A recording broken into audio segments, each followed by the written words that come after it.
Hello everyone and welcome back to Old Man Stories. I'm aware that many of you use these videos to fall asleep, so before you doze off, I thought it would be a fun idea if each of you could leave a comment letting me know which part of the world you're listening from. Also, give a like and subscribe to the channel if you're enjoying the episodes, okay? Let's get comfortable, relax, and begin. I don't even know where to begin with all this. My hands are shaking as I type this, but I need to get it out. Maybe someone here has gone through something similar or has advice. I'm at my breaking point. I'm 21 now, but this all started when I was 11 years old. Stupid me thought it would be fun to mess around with a Ouija board with some friends. We were just kids, you know. We didn't know any better. Looking back, that was definitely the moment everything changed. Whatever attached itself to me that night has never left. Growing up, weird stuff would happen in our apartment. Objects would move. I'd hear whispers when I was alone. Sometimes I'd wake up feeling like someone was watching me from the corner of my room. My mom always blamed it on my overactive imagination, but I knew it was real. Whatever it was, it followed me everywhere. Fast forward to a few years ago. I got pregnant young, moved in with my son's father. Things between us were rocky right from the start. We tried to make it work for our kid, but eventually it just became too toxic. We broke up in March 2021, and he moved out. I was finally starting to feel like I could breathe again. But then October came. I'll never forget that phone call. His sister, sobbing uncontrollably, telling me he had taken his own life. My whole world collapsed. Not because we were still in love or anything, but because my son would grow up without his dad, and selfishly, because I felt guilty. Did our breakup push him over the edge? That thought still haunts me. Here's the thing though, even before he died, strange stuff was happening in our apartment. My son, who was barely talking at the time, would stare at blank walls and giggle like he was watching something funny. Sometimes he'd point to empty corners and say man or hi to absolutely nothing. I figured it was just toddler stuff, but now I'm not so sure. One night before his dad died, I was messing around with a spirit box. I've always been interested in paranormal stuff, even after the Ouija board incident. I wasn't expecting much, just doing it out of boredom. But then I heard it. A voice that sounded exactly like my ex saying, hey, and then my son's name, clear as day. It freaked me out so bad, I threw the spirit box across the room. I told myself it was just radio interference, coincidence, whatever. I didn't want to believe it. After my ex died, I started seeing things out of the corner of my eye in our apartment. Shadow figures darting across my bedroom. Sometimes I'd wake up in the middle of the night to see a dark figure standing at the foot of my bed, only for it to disappear when I blinked. I couldn't take it anymore. In September 2022, I finally saved up enough to move to a bigger apartment. I had a new boyfriend by then who was super supportive and didn't think I was crazy when I told him about all this. I thought moving would help, you know, like maybe whatever was attached to me would stay behind in the old place. God, I was so wrong. It got worse, so much worse. The first week in the new apartment was fine. We were busy unpacking, setting everything up. My son seemed happier with the extra space to run around. Even our cat seemed content exploring. But then things started happening. I was in the kitchen one night washing dishes while my son was asleep in his room. I had the baby monitor on the counter next to me. Suddenly, I heard a voice through it. Not my son's, not my boyfriend's. It was a deep whisper saying something I couldn't quite make out. I dropped everything and ran to my son's room, heart pounding. He was sound asleep, totally fine. No one else was there. Another time, I was home alone while my boyfriend took my son to the park. I was sitting on the couch scrolling through my phone when I heard keys jingling in the hallway, like someone was about to unlock the front door. I figured they must have forgotten something and came back, so I got up to open the door, but when I opened it, no one was there. The hallway was completely empty. I even checked the security camera footage later. Nobody had been there. My son started waking up crying almost every night, pointing frantically at his bedroom door, screaming, "No, no, go away." It breaks my heart because he's so terrified, and I can't protect him from something I can't see. Sometimes when I'm walking through our apartment, I'll catch glimpses of a head peeking around the corner of a wall. But when I turn to look, nothing's there. Just empty space. It's always just for a split second, but I know what I saw. Even our cat acts weird now. She'll sit in the hallway, her eyes following something invisible moving across the ceiling. Her head will turn slowly, tracking whatever she sees, and sometimes her fur stands on end for no reason. She refuses to go into certain parts of the apartment, especially my son's room at night. I should probably mention that I keep a small memorial for my ex in my son's room. Just a picture of him, a lock of his hair I saved from when we were together, and a tiny urn with some of his ashes that his family gave me for our son. I thought it was important for my son to have that connection to his dad, even if he's gone. Now I'm wondering if that was a mistake. Last Halloween, I set up a little altar in our living room. I'm a practicing witch, have been since I was a teenager. It helps me feel more in control of all this crazy stuff that happens around me. I had my tarot cards displayed, with the death card prominently placed upright, not because I'm morbid or anything, but because to me it symbolizes the end of one cycle and the beginning of another. I was trying to process my grief, move forward. My boyfriend and I took my son trick-or-treating that evening. We were gone for maybe 3 hours. When we came back, everything on my altar was exactly as I'd left it, except for the death card. It had been flipped to the reversed position, which symbolizes fear of change and holding on to the past. I know how this sounds, but I swear on everything I love that nobody else had access to our apartment. The doors were locked, the security system was on, and the camera showed no one entering or leaving. But the worst, the absolute worst thing happened just last week. I still can't think about it without getting chills all over my body. I woke up around 3 a.m., but I couldn't move. Sleep paralysis. I've had it before, but never like this. I could feel hands, actual physical hands, grabbing my wrists and pinning them to the bed. A voice was whispering in my ear in this creepy sing-song tone. "I'm going to get you. I'm going to get you." The voice sounded familiar, but distorted, like it was being played through water or static. I tried to scream but couldn't. Then I saw my boyfriend lying next to me, and his head slowly turned, all the way around, 180 degrees.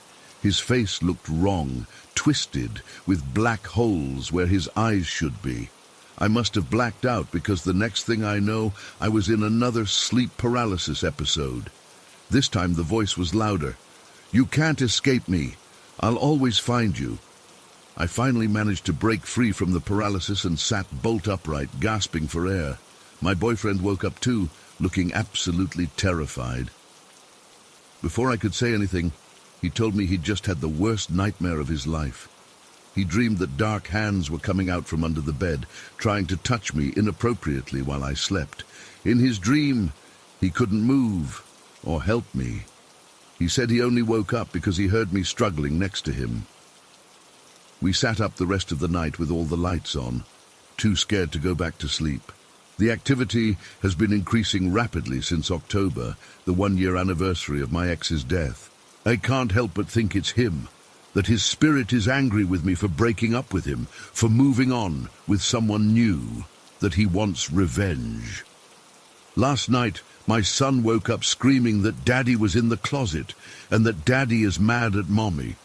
He's only 3 years old. He barely remembers his father. How would he know? I've tried everything. Sage, salt, protective spells, prayers, you name it. Nothing works. Whatever this is, it's not going away. It's getting stronger.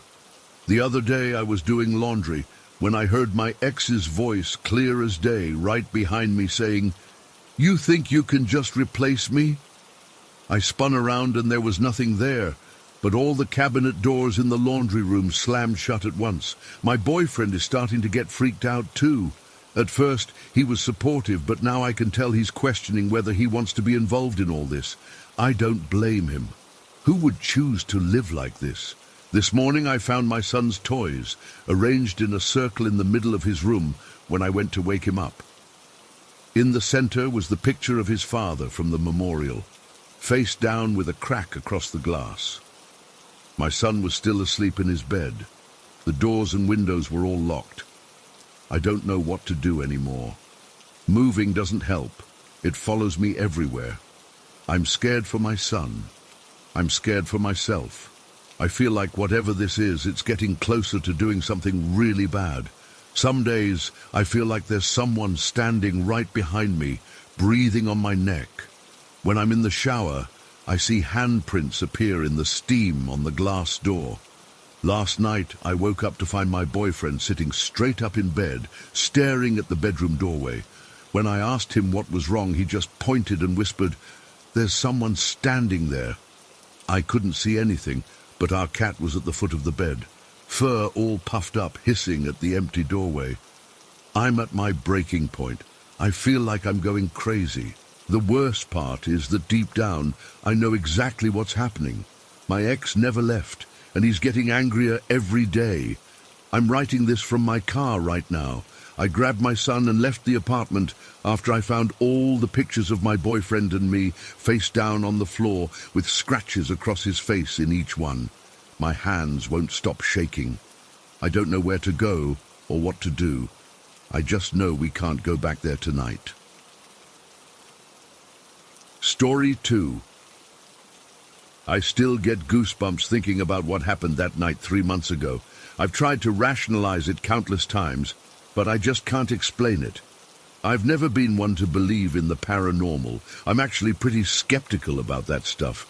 But this experience has me completely rattled. My boyfriend Jake and I live in a 2-story house in Boulder with our dog, Sagan. She's this super energetic black and white mutt we rescued about 2 years ago. Smart as hell too, she figured out how to open doors by jumping up and pulling down on the handles, which was cute until she started barging into the bathroom while we were showering. It was a Tuesday night, around 2 a.m. Jake was doing one of his late-night Twitch streams in our bedroom. He plays horror games and has a small but dedicated following. I was getting hungry, so I decided to head downstairs to make some ramen. "Sagan, wanna come with me, girl?" I asked, looking at her curled up on our bed.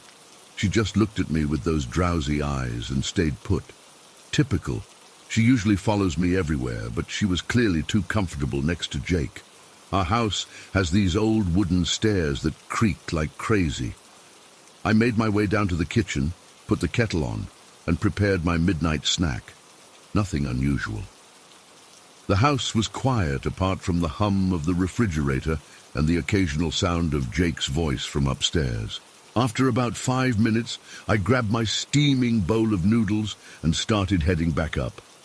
I was about halfway up the staircase when I noticed something that made me pause. There was Sagan, lying on the top steps. She was stretched out across several steps, her black and white fur unmistakable even in the dim light. I remember thinking it was weird because she never sleeps on the stairs. She's either on our bed or her own bed in the corner of our room, never on the stairs. "Hey girl, what are you doing out here?" I said, continuing up the steps.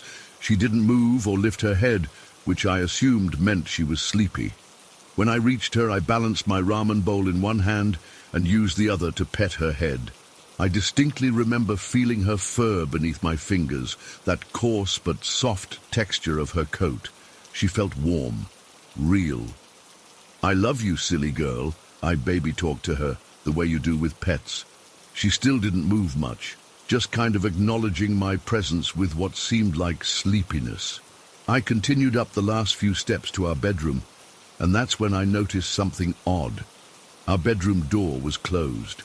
I was confused because I didn't remember closing it when I left, and if Sagan had come out, she wouldn't have closed it behind her.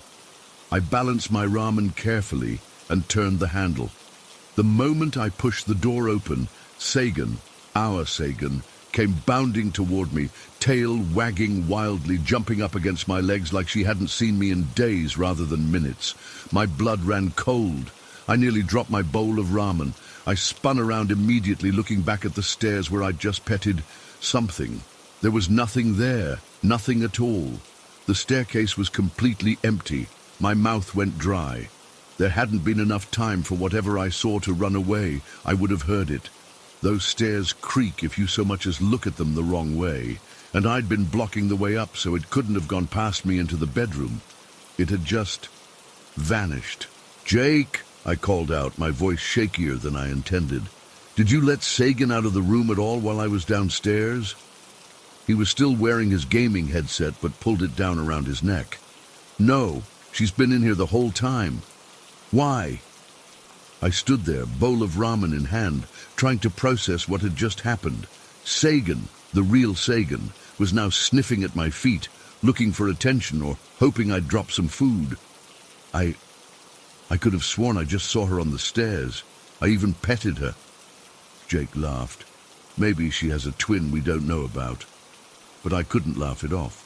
What disturbed me most wasn't just that I'd seen something that looked like Sagan. It's that I'd touched it, felt its fur, felt its warmth. It wasn't a shadow or a trick of the light. It was solid under my hand. I put my ramen down on the nightstand, no longer hungry. "I'm going to check downstairs," I told Jake, who was already back to his stream. I went back down those creaky stairs, checking every corner of the first floor. Nothing was out of place. No signs of an intruder, no other animals, nothing. I even went outside briefly to see if somehow a neighbor's dog had gotten in, though I knew that made no sense. How would it have disappeared so quickly, and why would it look exactly like Sagan? When I got back upstairs, Sagan was waiting for me at the top of the stairs. The real Sagan, I was pretty sure. She followed me back to the bedroom, where Jake was wrapping up his stream. "Find anything?" he asked. "No," I said, still feeling uneasy. "Nothing." "You probably just saw a shadow or something," he suggested, turning off his equipment. "Jake, I touched it. I felt fur. I felt warmth." I sat on the edge of the bed, Sagan jumping up beside me. I scratched behind her ears, the same spot I'd scratched on the other Sagan. It felt the same. "Maybe you're just tired, or maybe we have a ghost dog," he joked, clearly not taking it seriously. I tried to laugh it off, but I couldn't shake the feeling. I kept looking at Sagan, studying her, as if trying to confirm she was the real one. She seemed normal, playful, affectionate, completely oblivious to my internal freak-out. I couldn't sleep that night. I kept replaying the encounter in my mind. The thing on the stairs hadn't acted quite right. Sagan is hyper, always ready to jump around and play. The thing on the stairs had been still, almost too still, and yet it had felt so real under my hand. The next morning I was exhausted, but determined to find some rational explanation. I went down to examine the staircase in daylight. Nothing unusual. No weird shadows, no strange angles that could create an optical illusion. I asked our next-door neighbor if they'd had any black and white dogs visiting, even though I knew how ridiculous that sounded. They looked at me like I was crazy, which I was starting to think maybe I was. Over the next few days, I became hyper-aware of Sagan's whereabouts. I'd double-check where she was before going to another room. If I couldn't see her, I'd call her name, just to make sure there was only one of her in the house. Jake started to get concerned about my obsession. "Tyler, you need to let this go," he said after catching me staring at the staircase for the 100th time. "It was probably just your imagination." But it wasn't my imagination. I know what I saw. I know what I felt. About a week after the incident, I was home alone. Jake was at work, and Sagan was napping in her bed in our room. I was in the living room trying to distract myself with TV when I heard the distinctive sound of dog nails clicking on the hardwood floor. My heart started racing. Slowly, I turned toward the hallway that led to the stairs. Nothing was there. but I heard it again. Click, click, click. Like Sagan was walking around upstairs, except I knew she was in our bedroom and our bedroom door was closed. I called out, "Sagan!" My voice echoed in the quiet house. The clicking stopped. I got up, my legs feeling like lead, and forced myself to go upstairs. The hallway was empty. I pushed open our bedroom door, half expecting to find the room empty, but there was Sagan, still curled up in her bed, now lifting her head to look at me curiously. "Good girl," I whispered, relieved.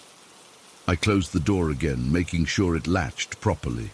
As I turned to go back downstairs, I caught a glimpse of something out of the corner of my eye, a flash of black and white at the end of the hallway. I whipped my head around, but there was nothing there. I practically ran down the stairs, my heart pounding in my chest. This was getting too weird. That night I finally told Jake everything, about hearing the clicking sounds, about seeing the flash of black and white. He was more concerned this time, less dismissive. "Maybe we should set up some cameras," he suggested, "just to put your mind at ease." So we did. We set up Jake's streaming webcam in the hallway upstairs and another one pointing at the staircase.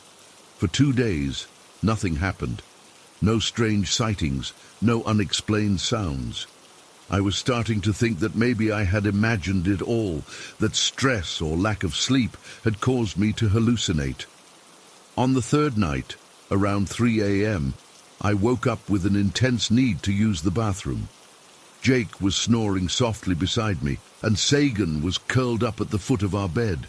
I carefully got up, trying not to wake either of them, and headed to the bathroom across the hall. As I was washing my hands, I heard it again, the clicking of nails on hardwood, followed by the unmistakable sound of a dog shaking, that full-body shake they do that makes their ears flap. It was coming from right outside the bathroom door. My breath caught in my throat. I absolutely knew, that Sagan was in our bedroom. I'd just seen her there. With trembling hands, I turned off the faucet. The house went quiet again. I stood there frozen, staring at the bathroom door, afraid to open it. After what felt like an eternity, I gathered my courage and slowly turned the handle. The hallway was dark and empty. No Sagan, no other dog, nothing. I rushed back to our bedroom and practically dove under the covers. Sagan lifted her head, looking at me with confusion, before settling back down. In the morning, I checked the camera footage while Jake was in the shower. There was nothing unusual on the staircase camera. I fast-forwarded through hours of empty hallway on the upstairs camera until I got to around 3 a.m. when I'd gotten up to use the bathroom. The footage showed me leaving our bedroom and entering the bathroom. About a minute later, there it was, a shadow moving across the hallway floor. It was dark and indistinct, but it moved like a dog. And then, just before I opened the bathroom door, the shadow seemed to dissolve, fading away into nothing. I played it back several times, my hands shaking. This wasn't my imagination. There was something in our house, something that looked like Sagan but wasn't her. When Jake got out of the shower, I showed him the footage. He watched it silently, his expression growing more concerned. "That's weird," he admitted, "but it could just be a shadow from outside, like car headlights or something." But there wasn't a window in that part of the hallway, and the movement was too deliberate, too animal-like to be a random shadow. We decided to do some research on the house.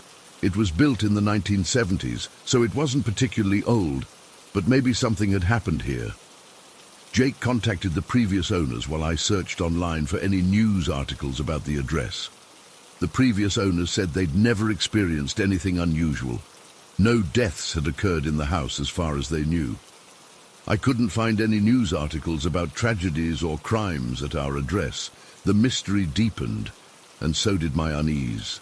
2 nights later, Jake was at a friend's place for a gaming session, and I was home alone with Sagan. I made sure she stayed close to me all evening, even bringing her water bowl into the living room so she wouldn't wander off.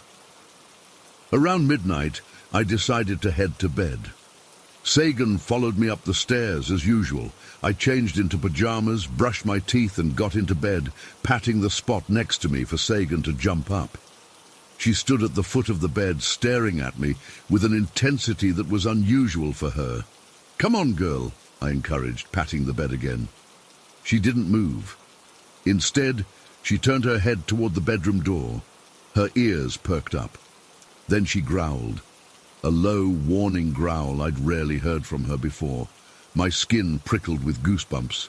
Slowly, I turned to look at the door. It was closed as I'd left it. Sagan's growl intensified. She was staring at the door as if she could see through it, her hackles raised. And then I heard it, the sound of dog nails clicking on the hallway floor, right outside our bedroom door. Click, click, click. Then silence. Then click, click, click again, as if whatever it was pacing back and forth. Sagan jumped onto the bed then, pressing herself against me, still growling. I wrapped my arms around her, my heart hammering in my chest. The doorknob began to turn, slowly, gradually, as if whatever was on the other side was struggling with it. Sagan's growl turned into a bark, sharp, aggressive, frightened. I couldn't move. I couldn't breathe. I watched in horror as the doorknob rotated bit by bit, and then it stopped. The clicking sounds resumed, fading away down the hallway. Sagan's barking subsided into whimpers. She was shaking against me, or maybe I was the one shaking. I couldn't tell anymore. I grabbed my phone with trembling hands and called Jake. When he answered, I could barely get the words out through my panic. "There's something in the house," I managed to say. "Please come home." Jake must have heard the terror in my voice because he didn't question me. "I'm on my way," he said. "Stay on the phone with me." I did. I stayed on the phone, Sagan pressed against me, both of us staring at the bedroom door, until I heard Jake's car pull into the driveway 20 minutes later. When he came upstairs, he found me exactly as I'd been, huddled on the bed with Sagan, staring at the door. "The doorknob turned," I told him, my voice hoarse. Something was trying to get in. Jake checked the entire house but found nothing. The cameras hadn't captured anything this time. The hallway one had fallen over, its view obscured by the floor. We didn't get any sleep that night. The next day, Jake suggested maybe we should stay at a hotel for a few days, just to give me a break from the house and whatever was happening. I agreed, relieved at the thought of getting away. We packed a few necessities, made sure Sagan had her favorite toys, and checked into a pet-friendly hotel a few miles away. For 3 nights, nothing unusual happened. No doppelganger Sagan, no clicking sounds, no turning doorknobs. I started to feel more like myself again, less jumpy, less paranoid, but we couldn't stay at the hotel forever. Eventually, we had to go back home. The house felt different when we returned, colder somehow, even though it was the middle of summer. Sagan seemed reluctant to go inside, pulling back on her leash as we approached the front door. "It's okay, girl," I assured her, though I wasn't sure I believed it myself. That first night back, I was on edge, expecting to hear those clicking sounds at any moment, but the house remained quiet, too quiet almost. No creaking of old wood, no settling noises that old houses typically make. Jake tried to keep things normal, streaming his games as usual. While I sat beside him, Sagan curled up between us on the bed. Around midnight, Jake took a break from his stream to get a snack. "Want anything?" he asked. "No, I'm good," I replied, still absently petting Sagan. He left the bedroom and I heard him going down the stairs. Sagan's ears perked up at the sound, but she remained next to me. A few minutes passed, then I heard Jake's voice from downstairs. "Tyler, can you come here for a sec?" Something about his tone made me uneasy. "What is it?" I called back. "Just come look at this," he insisted. Reluctantly, I got up. Sagan jumped off the bed as well, following close at my heels as I opened the bedroom door and headed toward the stairs. Jake was standing at the bottom, looking up at me with an expression I couldn't quite read in the dim light. "What's wrong?" I asked, starting down the stairs, Sagan right behind me. He didn't answer immediately, just kept staring at me with that strange expression. As I reached the middle of the staircase, I heard the unmistakable sound of our bedroom door closing behind me. I whipped around to see Sagan was still with me on the stairs. She hadn't gone back to close the door. A chill ran down my spine as I turned back to Jake. "Did you hear that?" I asked. But Jake wasn't looking at me anymore. He was looking past me, up the stairs, his face pale. I followed his gaze and felt my heart stop. There, at the top of the stairs, sat another Sagan, identical in every way to the one standing beside me. Same black and white markings, same size, same everything, but its eyes were wrong. They looked flat, empty, like doll's eyes. The Sagan beside me began to growl, backing down a step. The other Sagan just sat there, staring at us with those lifeless eyes. "Tyler," Jake whispered, his voice shaking, "please tell me you're seeing this too." I couldn't speak. I couldn't move. I just stared at the thing at the top of the stairs, the perfect copy of our dog, except for those eyes. And then it stood up. In one fluid, unnatural motion, it rose to its feet and began walking down the stairs toward us. Not the way a dog moves. It was too smooth, too continuous, as if it were floating just above the steps while pantomiming the act of walking. Sagan's growl turned into frantic barking. She charged up a few steps as if to confront the imposter, but then backed away again, clearly terrified. Jake and I backed down to the bottom of the stairs. "What the hell is that thing?" he whispered. The copy reached the middle of the staircase and stopped, exactly where I'd encountered it that first night. It tilted its head, looking at us with those empty eyes. And then it spoke. Not in words, in a sound that was like the memory of a voice, a distorted echo that somehow formed the phrase I had said to it that night, "I love you," but wrong, hollow, a perfect mimicry without any of the emotion behind it. Sagan was going crazy now, barking and jumping, desperate to both confront and flee from the thing on the stairs. Jake grabbed my arm. "We need to get out of here," he said. I couldn't agree more. We backed toward the front door, Sagan still barking frantically. The copy watched us go, its head tilted at that unnatural angle. As Jake fumbled with the lock on the front door, I kept my eyes on the staircase. The copy hadn't moved from its spot. Finally, the door swung open, and we practically fell outside, Sagan bolting past us into the yard. Jake slammed the door shut behind us. We stood there in the driveway, breathing hard, staring at our house as if it might come alive and swallow us whole. "Did that just happen?" Jake asked, his voice barely audible. I nodded, unable to form words. We spent that night in the car, Sagan in the back seat, none of us willing to go back inside. In the morning, Jake called a friend who was into paranormal stuff, describing what we'd seen. The friend suggested it might be a mimic, an entity that copies things it encounters, sometimes animals, sometimes people. He couldn't explain why it had fixated on Sagan, but he warned us that mimics are dangerous. They copy to replace, he said. They study their subject, learn its mannerisms, and then... We never went back inside that house. We packed what we could salvage in broad daylight, sold the place for much less than we paid, and moved to an apartment across town. It's been 3 months now, and we haven't experienced anything unusual in our new place. Sagan seems back to normal, though she still gets anxious sometimes, staring at empty corners as if she can see something we can't. But I can't stop thinking about it, about the thing on the stairs that looked like our dog, that felt like our dog when I touched it, that learned to mimic my words. I keep wondering what would have happened if we'd stayed, if it would have continued to learn, to copy, to become more and more like Sagan until we couldn't tell which was which. Sometimes late at night, I find myself watching Sagan as she sleeps, studying her, looking for any sign that she's not really ours, that somehow, when we weren't looking, the other one took her place. And sometimes, just sometimes, when she looks at me, I swear there's something different about her eyes. Story 3. I still get goosebumps thinking about what happened 4 years ago. I was in 8th grade back then, living in Nogales, Arizona.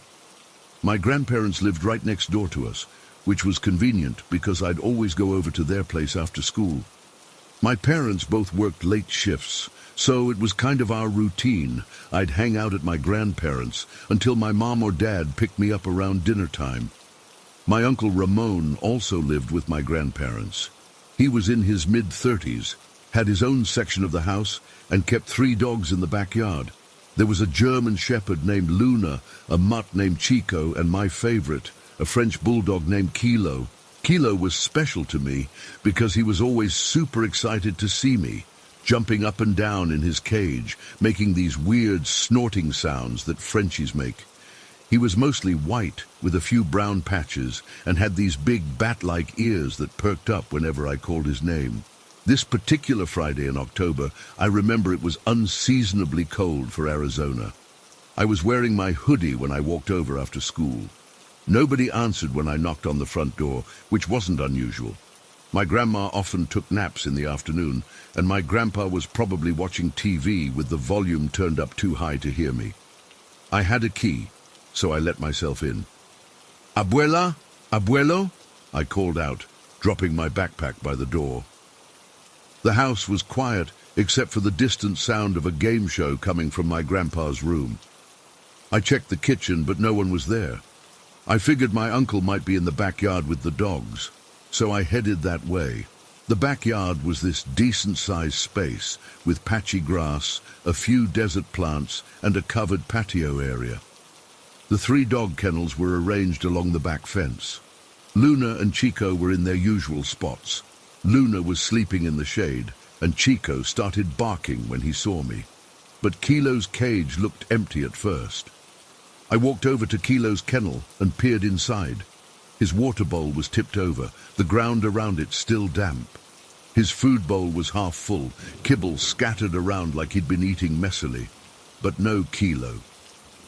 "Kilo," I called out, thinking maybe he was hiding in the small doghouse inside his kennel. Then I heard the jingling of his collar tags and the scratching of nails on the concrete as he came out from behind the doghouse. Something seemed off about him right away. Kilo was usually super clean. My uncle was kind of obsessive about grooming him because of all his skin folds that could get infected. But this day, his white fur looked dingy, almost grayish. It wasn't just dirty. It had this weird, dull quality to it, like the color had been leached out.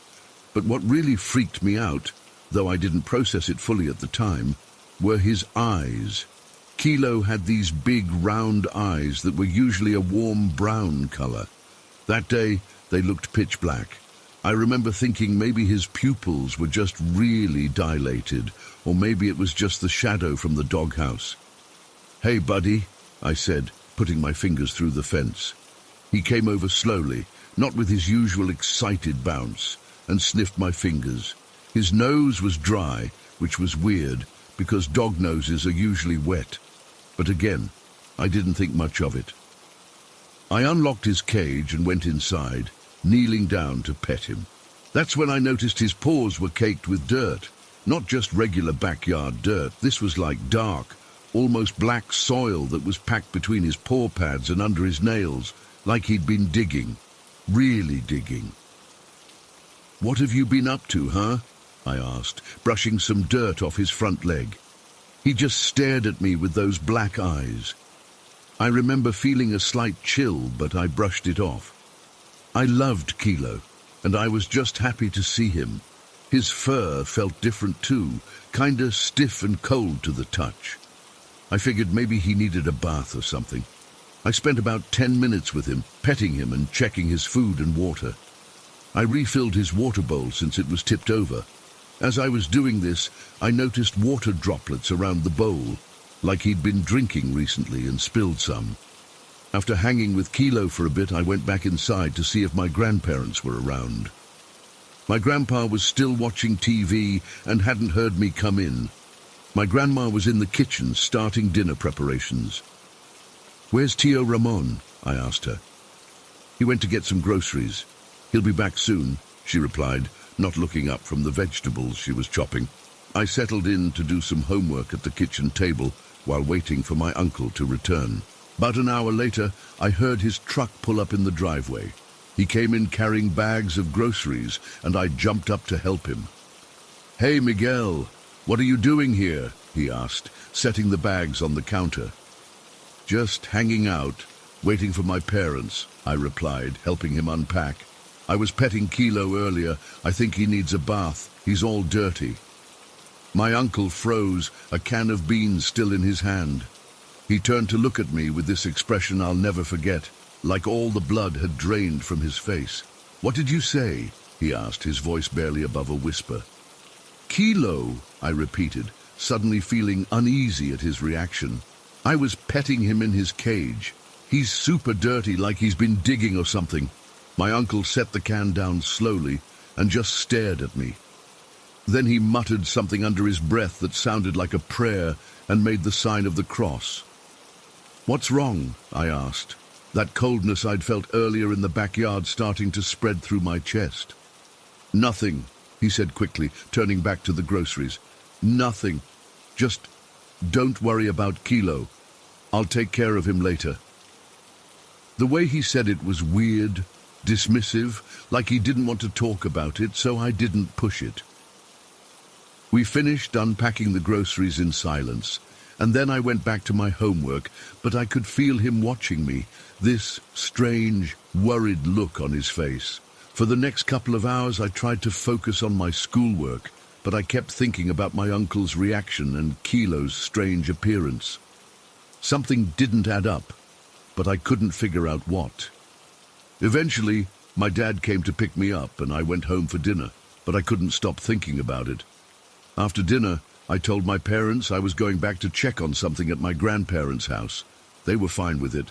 They knew I went back and forth all the time. When I got there, my uncle was sitting alone on the back patio, smoking a cigarette. He didn't smoke often, only when he was stressed, which made me even more concerned. "Tio," I said, approaching him cautiously. "What was that about earlier, when I mentioned Kilo?" He took a long drag of his cigarette, exhaled slowly, and then looked at me with the saddest eyes I've ever seen. "Come with me, Miguel," he said finally, standing up and putting out his cigarette. I followed him back into the house, down the hallway to his bedroom. He closed the door behind us and went to his dresser. On top of it was this small wooden box that I'd never seen before. It looked like a fancy jewelry box or something. "Miguel," he said, his voice heavy, "Kilo died 2 weeks ago." I laughed nervously. "What? No, that's not possible. I just saw him today." He shook his head slowly. "No, mijo. Kilo got sick. It was his heart. Remember when I took him to the vet last month? They said he had a heart condition. 2 weeks ago he collapsed when I was walking him. He died in my arms on the way to the emergency vet." My mind was racing, trying to make sense of what he was saying. "But that's impossible. I was just petting him a few hours ago. He was in his cage." My uncle picked up the wooden box and handed it to me. "This is Kilo." The box was heavier than I expected. There was a small brass plate on top with Kilo's name engraved on it, along with 2 dates, his birth date and a date from 2 weeks ago. "I had him cremated," my uncle said softly. "Those are his ashes." I felt like the floor was tilting beneath me. My hands started shaking so badly I had to set the box back down on the dresser. "But I don't understand," I said, my voice cracking. "I saw him, I petted him. I filled his water bowl." "His cage is empty, Miguel," my uncle said, putting his hand on my shoulder. "We haven't put another dog in there yet. I've been thinking about getting another Frenchie, but I'm not ready." "No," I insisted, feeling tears welling up. His water bowl was knocked over. There were water droplets, like he'd been drinking. And his food, some of it was eaten. My uncle's grip on my shoulder tightened. "Let's go look." We went back outside to the kennels. Luna and Chico perked up when they saw us, but Kilo's cage, the middle one, was completely empty. No food bowl, no water bowl, nothing, just bare concrete. We cleaned everything out after... My uncle trailed off, not finishing the sentence. There's nothing in there, Miguel. But I had been in that cage. I had petted Kilo. I had filled his water bowl. I don't understand, I whispered, staring at the empty cage. I swear I was in there with him. My uncle looked at me for a long moment, then glanced nervously at the empty kennel. My mother, your grandmother, she believes in these things. In Mexico, they say sometimes spirits can linger, especially around the Day of the Dead. It was coming up. He didn't finish the thought, but he didn't need to. I knew what he was suggesting, and it made my skin crawl. But he felt real, I argued weakly. Cold, but solid. My uncle just shook his head and led me back inside. For days afterward, I kept replaying everything in my mind. The dirt on Kilo's paws. Had he been digging his way out of somewhere? Those black, empty eyes, the cold, stiff fur. The water bowl that existed for me, but not for my uncle. I started having nightmares about Kilo. In them, he'd be digging in dark soil, looking up at me with those black eyes, dirt falling from his mouth. I'd wake up in a cold sweat, convinced I could hear the jingling of his collar tags in my room. I avoided going to my grandparents' backyard for months after that. When I finally did, I couldn't look at the empty kennel without feeling sick to my stomach. It's been 4 years since that day, and I still don't have an explanation for what happened. I know what I experienced, the weight of Kilo's body against my hand, the dirt I brushed from his fur, the water I poured into his bowl. But I also know what my uncle showed me. The urn with Kilo's ashes, the empty kennel, the dates on the brass plate. Sometimes I wonder if I had some kind of hallucination or if grief was playing tricks on my mind, even though I didn't know Kilo had died. But deep down, I know what I experienced was real. To this day, I get uncomfortable around dogs, especially French bulldogs. My friends think I'm just not an animal person, but how do I explain that I'm afraid I might reach down to pet a dog and feel that cold, stiff fur again, or look into their eyes and see that emptiness staring back at me? Whatever I encountered that Friday afternoon wasn't just a memory or a figment of my imagination. It was something else, something that shouldn't have been there but was. And sometimes, late at night when I'm alone, I swear I can still hear the sound of nails scratching against concrete and the soft jingling of collar tags, even though there's no dog in sight. Story 4. I've been putting off writing about this for months. Even now, my hands are shaking as I type. I never thought I'd be back here, but after my divorce finalized last year, financial reality hit hard. The rent in the city was killing me, and when my parents mentioned they were thinking about selling our old family home in Blackwood, something just clicked in my head. Maybe it was nostalgia or desperation, but I convinced myself that whatever haunted this place couldn't be worse than what I was going through. God, I was so wrong. I moved back in 3 months ago. The house looks exactly the same as it did when I was growing up. That century-old Victorian with all its weird additions my dad put on over the years. The original part was built in 1915, and you can absolutely tell which parts are older just by how they feel. The moment I pulled into the driveway with my U-Haul, that familiar knot formed in my stomach. You know that feeling when you're about to do something you know is a terrible idea? Yeah, that. My parents had already moved to Florida, so I was alone with just my cat, Milo. The first night wasn't bad. I was exhausted from moving, crashed on the couch in the living room, and slept like a rock. It was the second night when things started happening. I decided to sleep in my old bedroom upstairs. Big mistake. Around 3 a.m., I woke up feeling like someone was watching me. The room was freezing cold, even though it was August, and the AC was barely working. That's when I remembered all those nights as a kid, lying awake, terrified of what might be hiding in the shadows. When I was really little, maybe 2 or 3, I had my first experience with whatever lives in this house. I was supposed to be napping in my crib, and I woke up to see what I thought was my mom lying on the daybed across the room. She was just staring at me with this weird smile that never changed. I called out to her, but she didn't move or speak, just kept smiling. Something about that smile wasn't right. It was too wide, too fixed. When I realized it wasn't actually my mom, I screamed bloody murder. My actual mom came running in, and by then, whatever I saw was gone. For years after that, I had these recurring nightmares about that same room being completely empty except for dusty wooden floors and these whispers coming from the closets. The whispers were never quite loud enough to understand, but they sounded urgent, like they needed to tell me something important. Anyway, back to present day. That second night, I couldn't shake the feeling of being watched.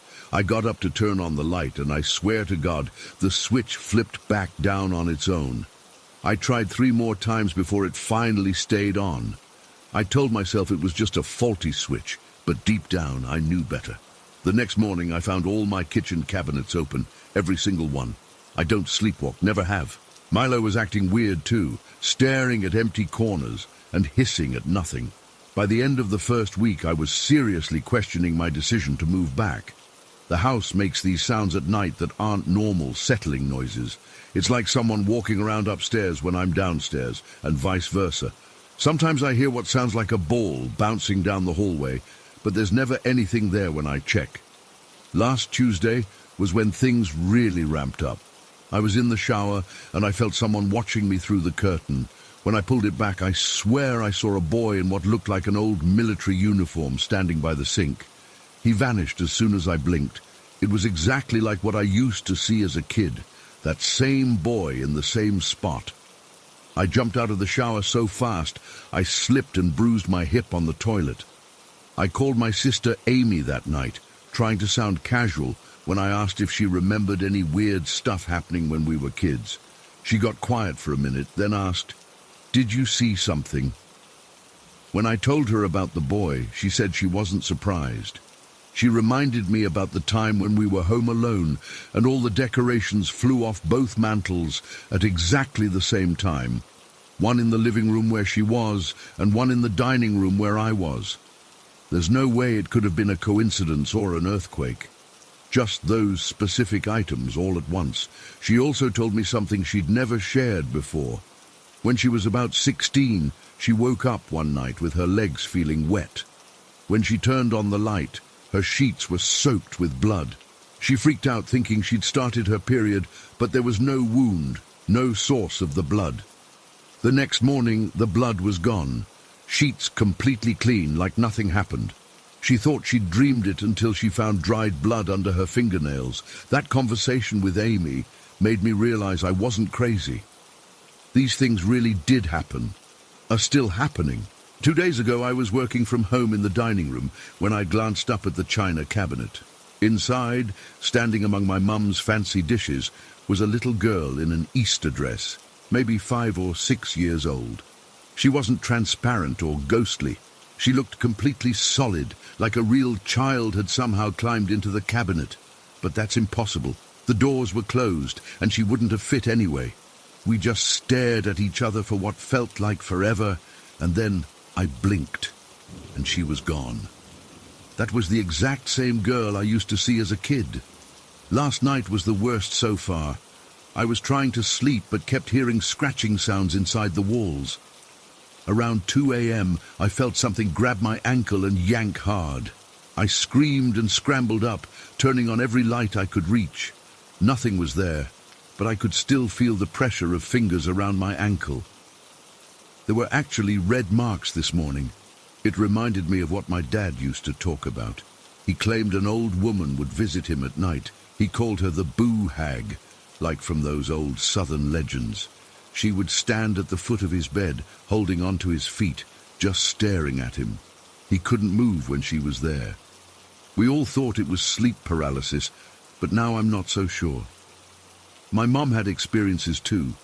She used to hear what sounded like a large dog walking around her bed at night, its nails clicking on the hardwood floors. We never had a dog. When she'd reach down to pet it, her hand would touch empty air, but the sounds would continue. I've tried researching the history of this house, but records from Blackwood are spotty at best. I know a family called the Hendersons lived here before us, and before them it was owned by someone named Collins. There's a story about a fire in the 1940s, but the house obviously survived. What I can't find is any record of deaths or tragedies that might explain all this. Yesterday, I went up to the attic to look for my old winter clothes. The pull-down stairs creaked as I climbed up, and the smell hit me immediately. That musty, ancient smell attics always have, but with something else underneath. Something that reminded me of wet earth. The single light bulb barely illuminated the space. As I was digging through boxes, I heard what sounded like a child giggling behind me. I spun around so fast, I knocked over a stack of books.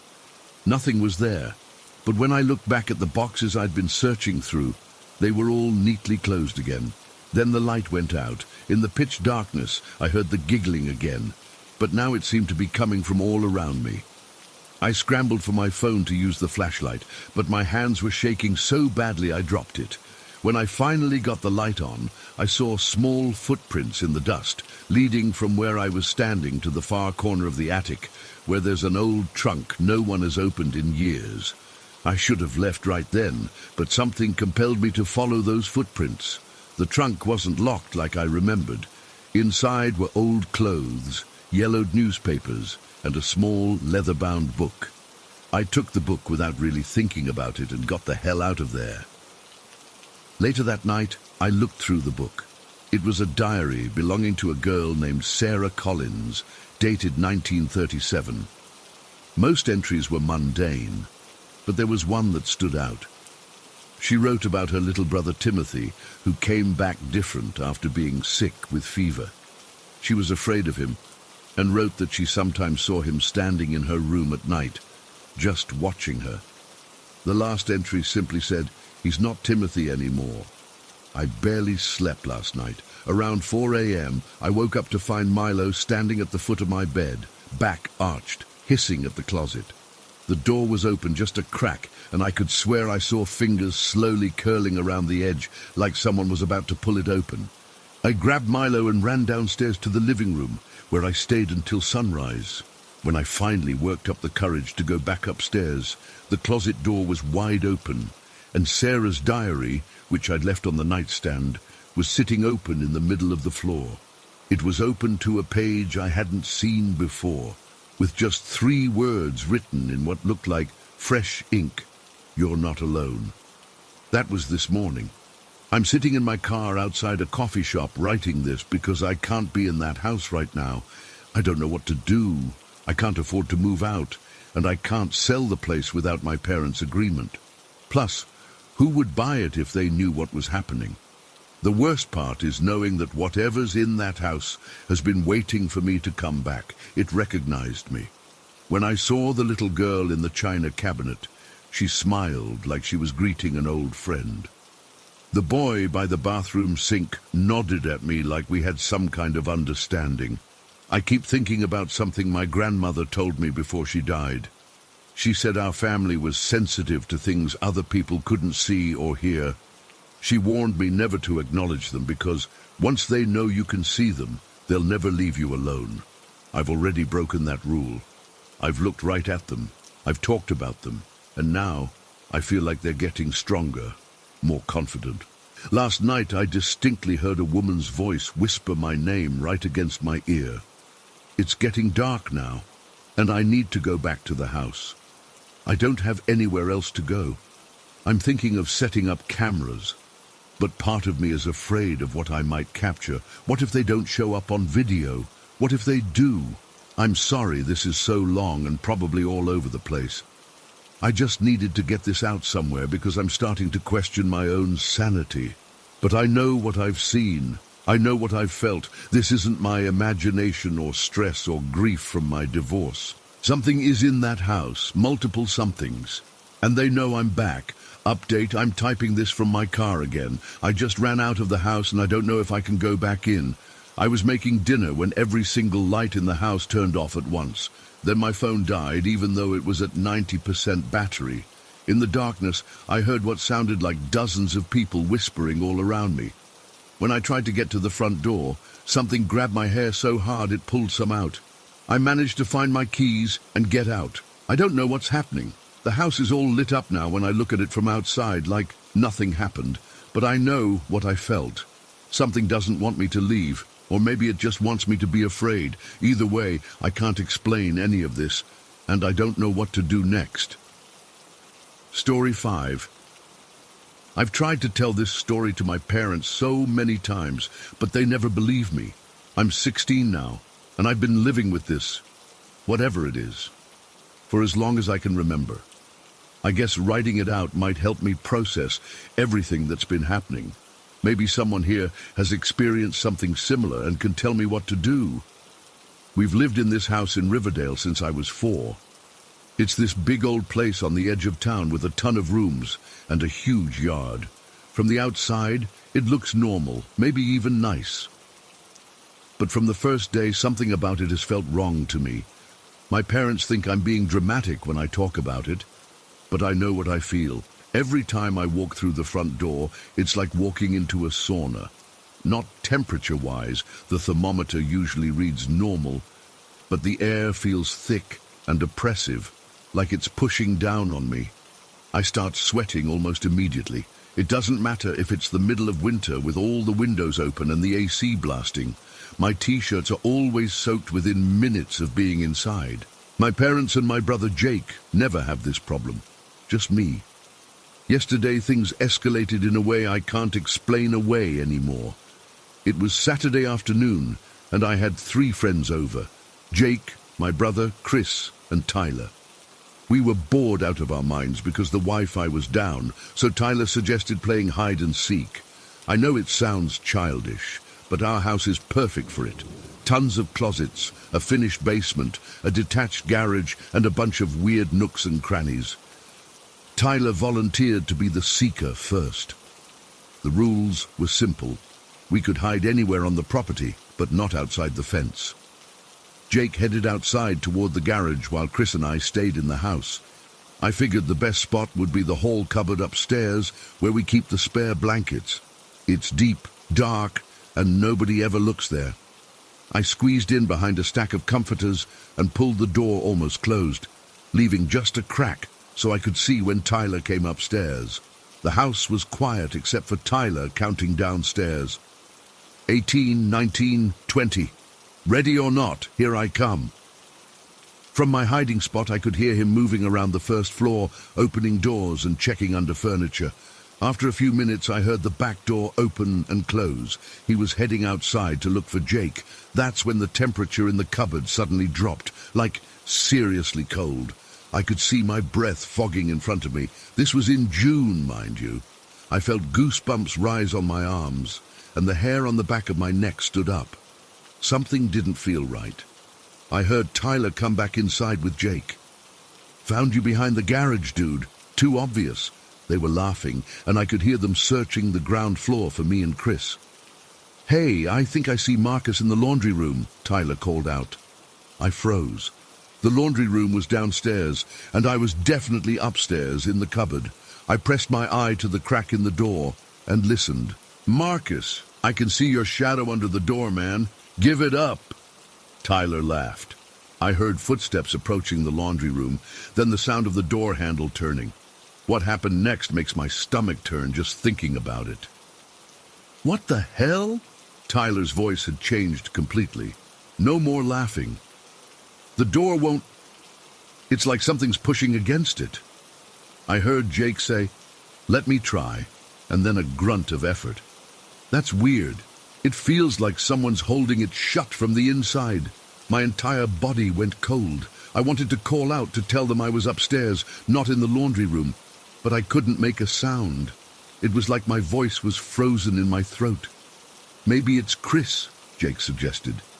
No, I'm in the kitchen pantry, Chris called from somewhere downstairs. I give up. You guys are taking forever. I heard more struggling with the laundry room door, then suddenly a loud bang as it flew open. The force of it must have knocked Tyler back because I heard him stumble and curse. "There's nobody in here," Jake said, confused, "but I swear I saw a shadow moving around." That's when I finally found my voice. "Guys," I called out, my voice shaking, "I'm upstairs." There was a moment of silence downstairs. Then I heard all three of them running up the stairs.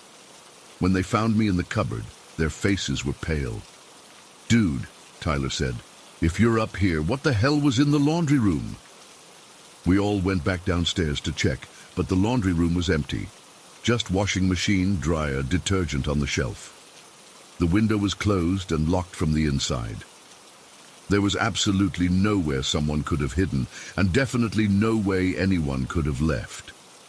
"Maybe it was a draft or something," Chris suggested, but none of us believed that. How does a draft hold a door closed against two people trying to open it? After that, my friends made excuses to leave pretty quickly. I don't blame them. I wish I could leave too, but I'm stuck here. This isn't even the first weird thing that's happened in this house. Far from it. When I was about 7, I woke up in the middle of the night to the sound of drilling coming from under my bed. It was around midnight, and everyone was asleep.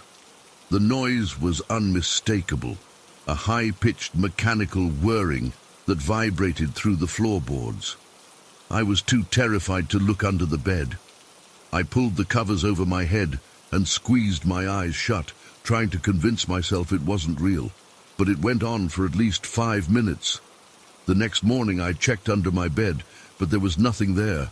No holes in the floor, no sign of anything unusual. When I told my parents, my dad just laughed and said I must have been dreaming. Then there are the voices. Sometimes when I'm alone in my room, I hear whispering coming from the walls, not clear enough to make out words, but definitely voices, multiple voices talking over each other. It happens most often at night, but sometimes during the day too. The first few times, I thought it might be the TV downstairs or neighbors outside, but I've tested those theories. It happens even when the house is completely silent and the neighbors aren't home. About a month ago, I woke up around 3 a.m. with this intense, burning sensation on my stomach. When I lifted my shirt to look, there were 3 long red marks across my abdomen, like someone had dragged their fingernails across my skin. But they were too perfect, too evenly spaced to be scratches I'd given myself in my sleep. They faded after a couple of hours, but it happened again last week. Different pattern, same burning feeling. The banging is the worst, though. Loud, deliberate knocks on the walls, usually in sets of 3. They can come from anywhere in the house, inside closets, from empty rooms, even from inside the walls themselves. My parents hear these too, but they always blame it on the house settling or old pipes. Not done, but I know what those sound like, and this is different. This sounds like someone demanding to be let in. What happened yesterday with the laundry room was the first time anyone besides me experienced something that couldn't be easily explained away. The look on Tyler's face when that door finally opened, he felt it too. Something was pushing against him, something strong. The really unsettling part. All the exterior doors were closed. The laundry room has no windows. We were supposedly alone in the house. My parents were at my aunt's place for the weekend. Whatever was in that laundry room was already in the house with us. I've tried everything to make the house feel normal. Opening windows doesn't help with the stuffiness. If anything, it sometimes makes it worse, like the house is angry that I'm trying to let fresh air in. I've moved my bedroom twice, but the phenomena follow me. The only place I feel somewhat normal is outside in the yard, but I can't live out there. Last night was particularly bad.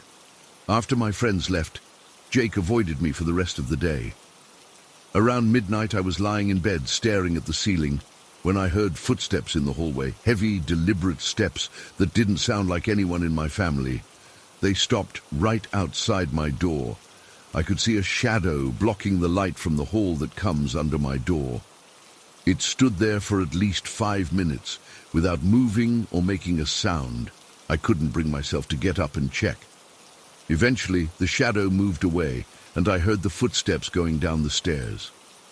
This morning, I asked Jake if he'd been up in the night, and he swore he hadn't left his room. My parents aren't home yet. The security system didn't go off, so no one broke in. All doors and windows were still locked from the inside this morning. Whatever is in this house is trapped in here with us. Or maybe we're trapped in here with it. I've tried researching the history of the house, but I can't find anything suspicious. It was built in the 1960s, and as far as I can tell, no one has died here. The family before us moved out suddenly, but the real estate agent told my parents it was because of a job transfer. Now I'm not so sure.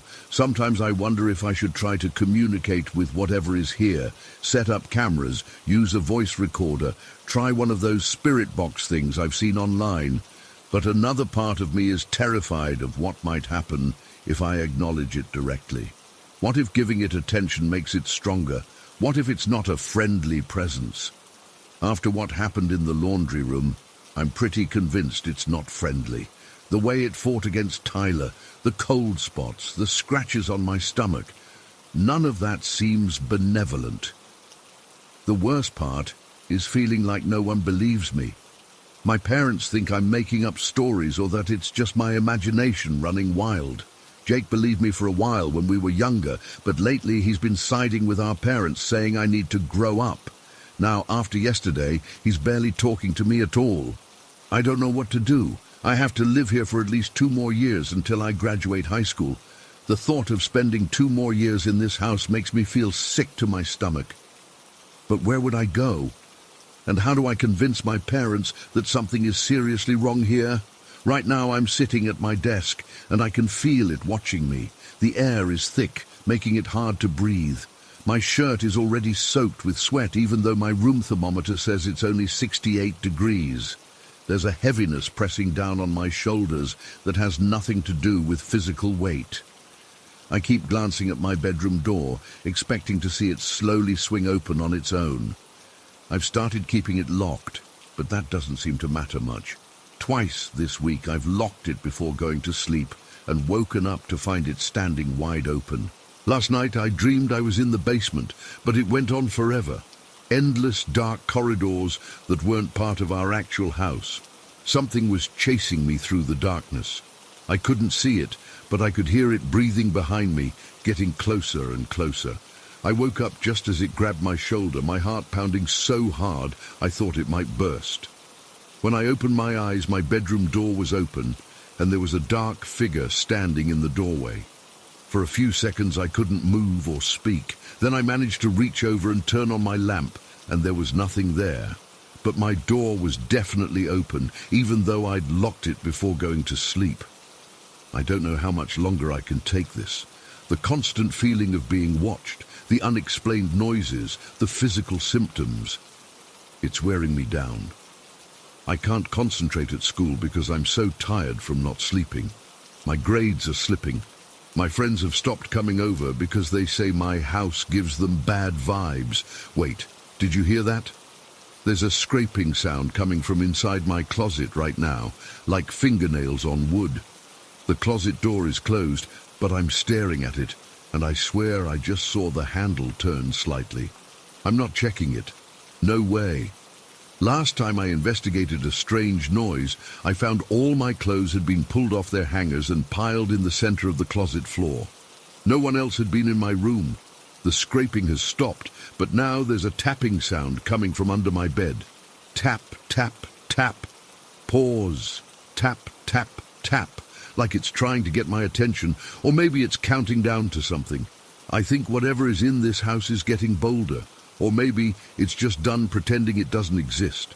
Either way, I'm scared of what might happen next. Will it stay limited to strange noises and cold spots? Or is it building up to something worse? I just heard my name being whispered from somewhere in my room, clear as day, but not in a voice I recognize. Marcus. I need to stop writing now. The tapping under my bed is getting louder, and my door handle is turning again, even though I'm alone in the house. If anyone has experienced anything like this, or has any advice, please let me know. I'm desperate here. This thing, whatever it is, isn't going away, and I'm starting to think it doesn't want me here either. Story 6. I've never been the type to share personal stuff online, but what happened to me last spring has been eating away at me.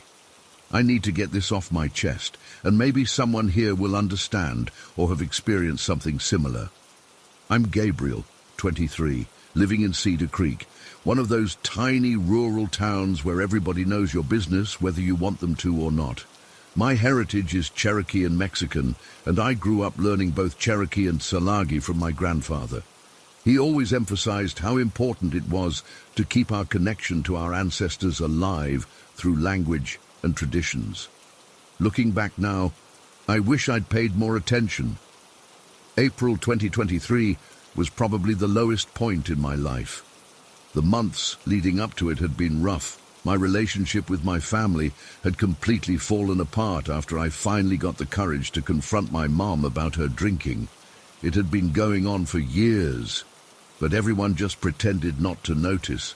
The way she'd treat me when drunk, the things she'd say, the way she'd look at me like I was nothing, it had worn me down to nothing. But in my family, you don't talk about these things. You just endure. When I finally broke that rule, everything shattered. My sisters took Mom's side. My uncles and aunts stopped calling. Even my cousins, who I thought would have my back, ghosted me. The only people I had left were my wife and stepdaughter. That particular night, April 17th, my wife had taken my stepdaughter to visit her grandparents a few towns over. I was alone in our small house at the edge of town, the one with the big backyard that backs up to the woods.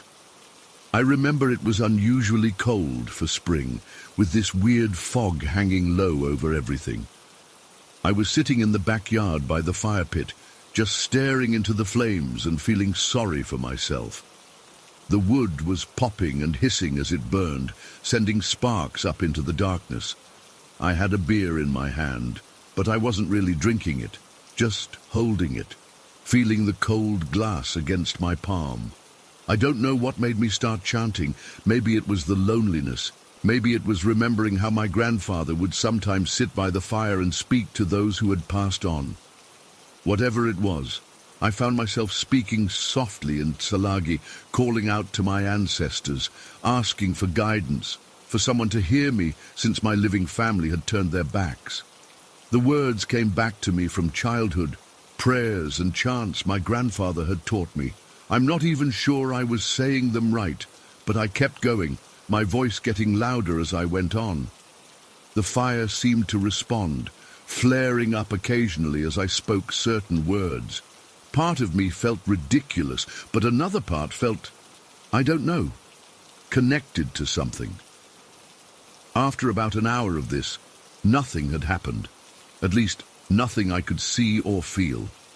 The fire was dying down and I was getting cold, so I decided to head inside. I remember checking the time on my phone, 11:42 p.m., as I dumped the last of my beer onto the embers and headed for the back door. As soon as I stepped inside, I noticed how cold it was.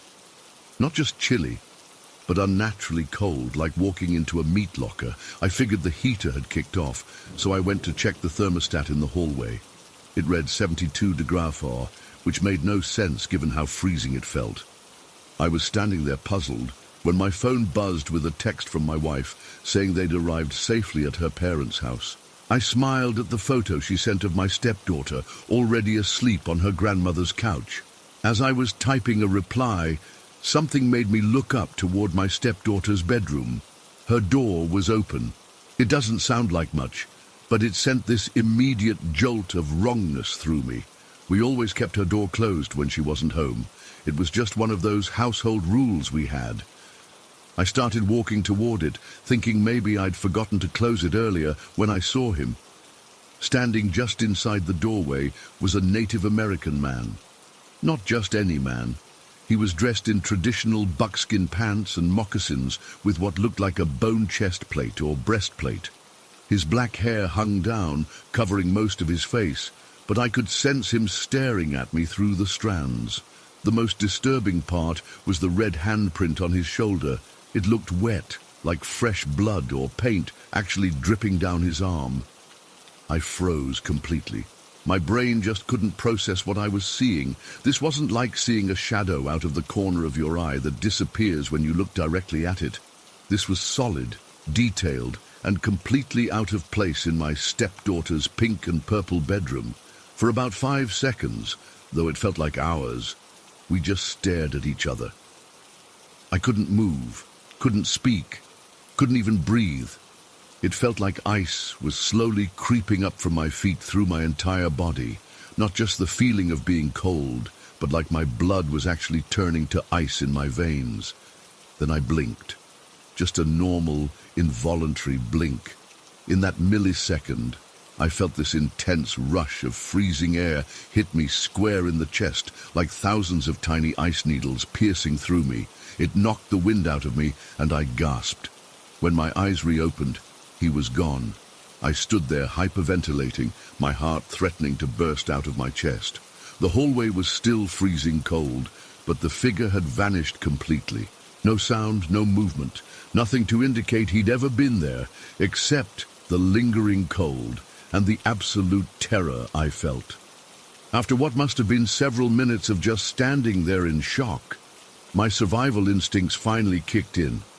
I ran through the house, checking every room, closet, and corner, turning on all the lights as I went. Everything was normal. No signs of an intruder, no doors or windows open, nothing disturbed or out of place. I ended up sitting in my kitchen with a knife in my hand until dawn, jumping at every creak and groan of the house settling. I couldn't shake the image of that figure from my mind, especially the dripping red handprint. It wasn't just that I'd seen something supernatural, it was the feeling that came with it, like it had reached inside me and touched something primal. When morning came, I went out to my garden and cut some sage. My hands were shaking so badly I nearly cut myself with the scissors.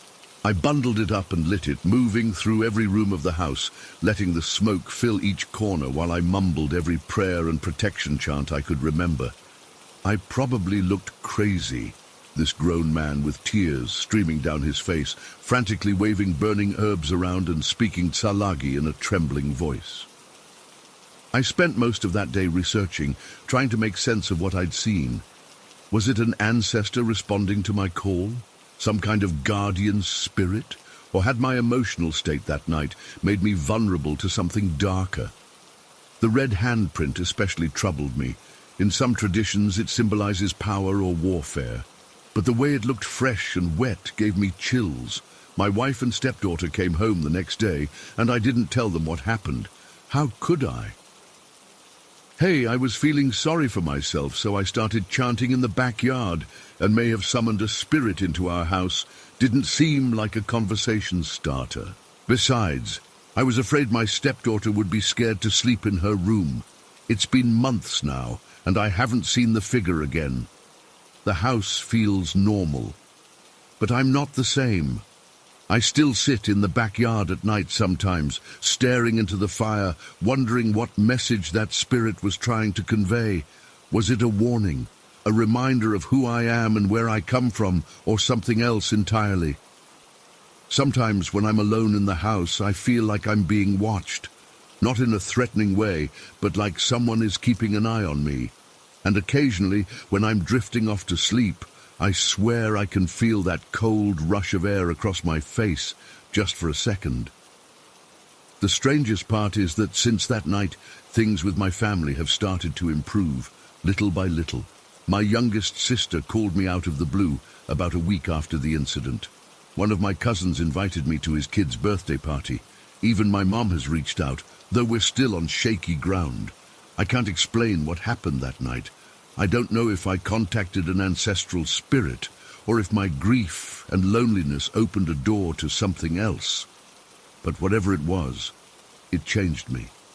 I feel more connected to my heritage now, more aware of the thin veil between worlds.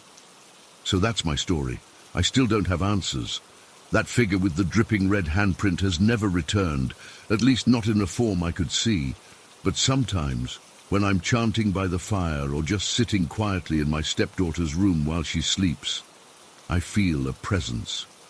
And sometimes, just sometimes, I think I catch a whiff of something like wet paint or blood.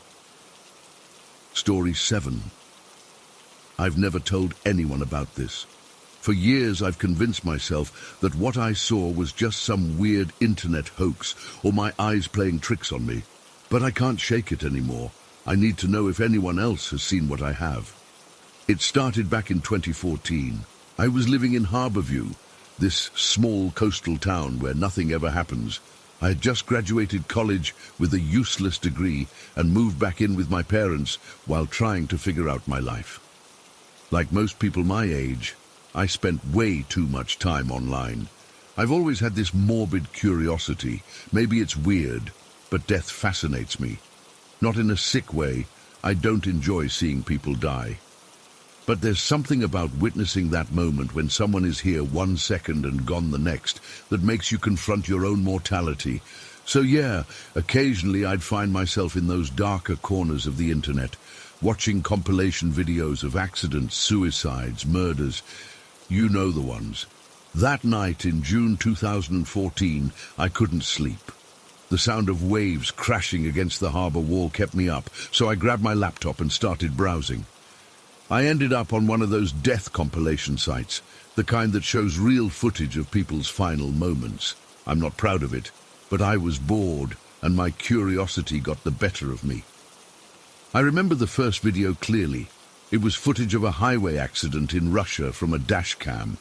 A truck lost control on an icy road and plowed into oncoming traffic. Just before impact, I noticed something strange in the corner of the frame. At first, I thought it was a glitch or maybe a smudge on the camera lens. This dark, wispy thing that looked like a piece of thin, semi-transparent cloth. It moved in this frantic, almost excited way, getting more agitated as the collision approached. Then, after the crash, it just went limp and seemed to float down out of frame. I rewound the video several times, trying to figure out what I'd seen. Was it just an artifact in the video? Maybe some dirt on the windshield? I convinced myself it was nothing and continued watching the compilation. The second video was from a news helicopter filming a police chase. The suspect's car crashed into a barrier and the guy was thrown through the windshield. Again, right before the crash, I saw that same dark cloth-like thing. It appeared from nowhere, moved frantically, and then went still after the impact. This time it was clearer. It looked almost like a piece of dark fabric undulating in water, except it was in the air. By the third video, I was actively looking for it.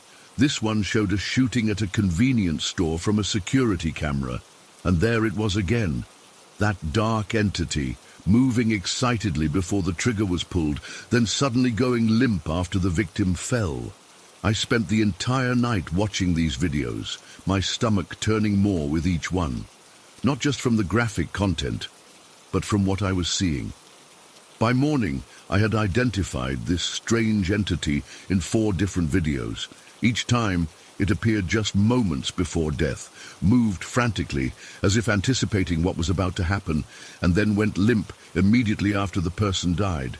The most disturbing video, the one that still haunts me, was footage of a woman standing on a ledge of a high-rise building.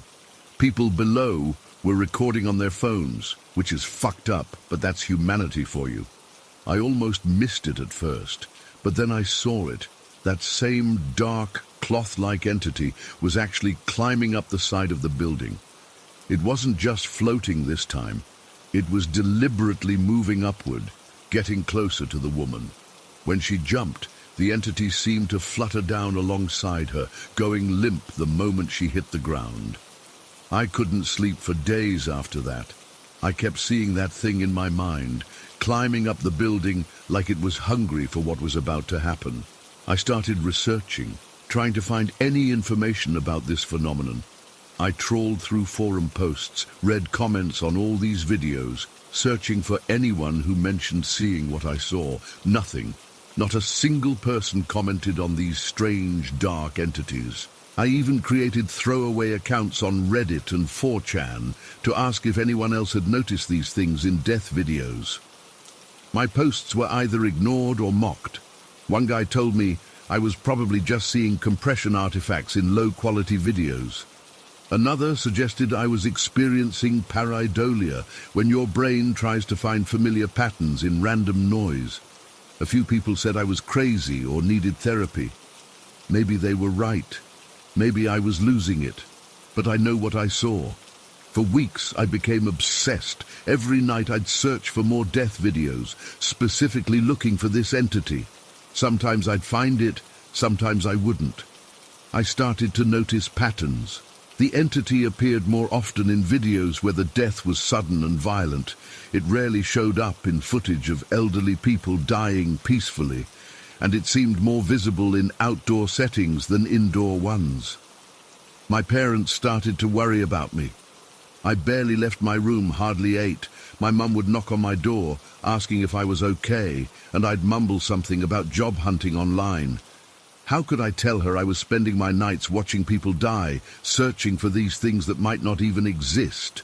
By August, I had compiled a folder with screenshots of the entity from various videos. Looking at them all together was chilling.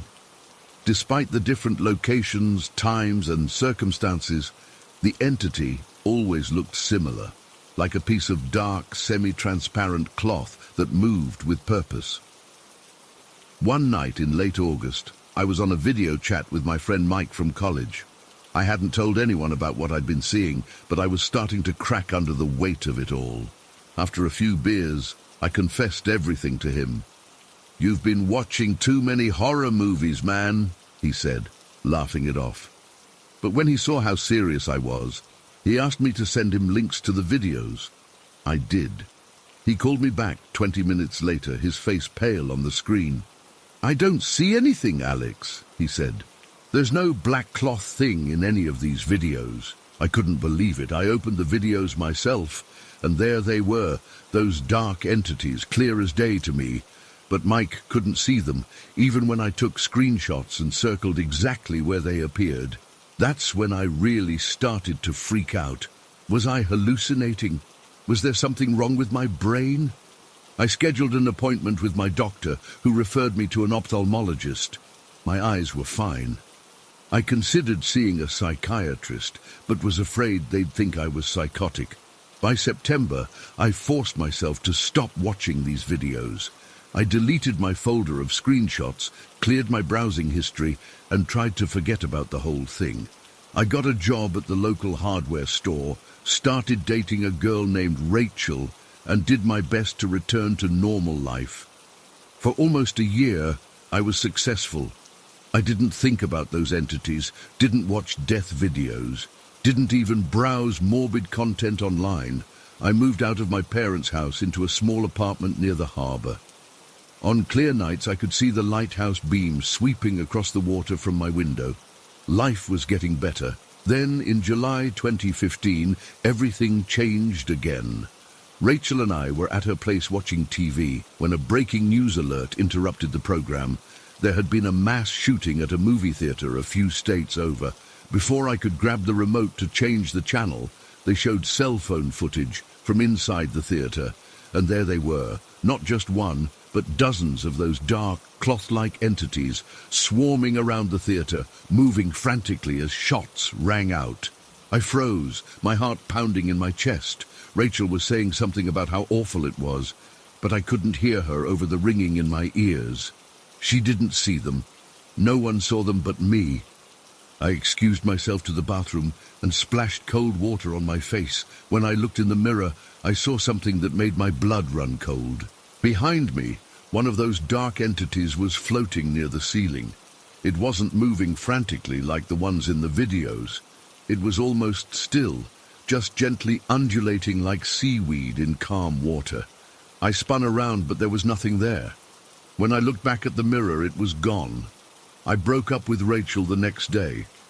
I couldn't explain why, and she was understandably upset. But I couldn't risk her getting caught up in whatever was happening to me. I called in sick to work for a week and barely left my apartment. During that week, I saw more of these entities. They weren't just in videos anymore. They were around me. I'd catch glimpses of them in reflective surfaces, windows, mirrors, the black screen of my TV when it was turned off. They never appeared in direct sight, only in reflections, and only for a split second before vanishing. I started carrying a small mirror in my pocket, constantly checking behind me. People at work noticed my strange behavior, but I brushed it off as lack of sleep. In a way, that wasn't a lie. I was barely sleeping, afraid of what I might see when I closed my eyes. One night in August, I woke up at 3 a.m. to find my room filled with these entities.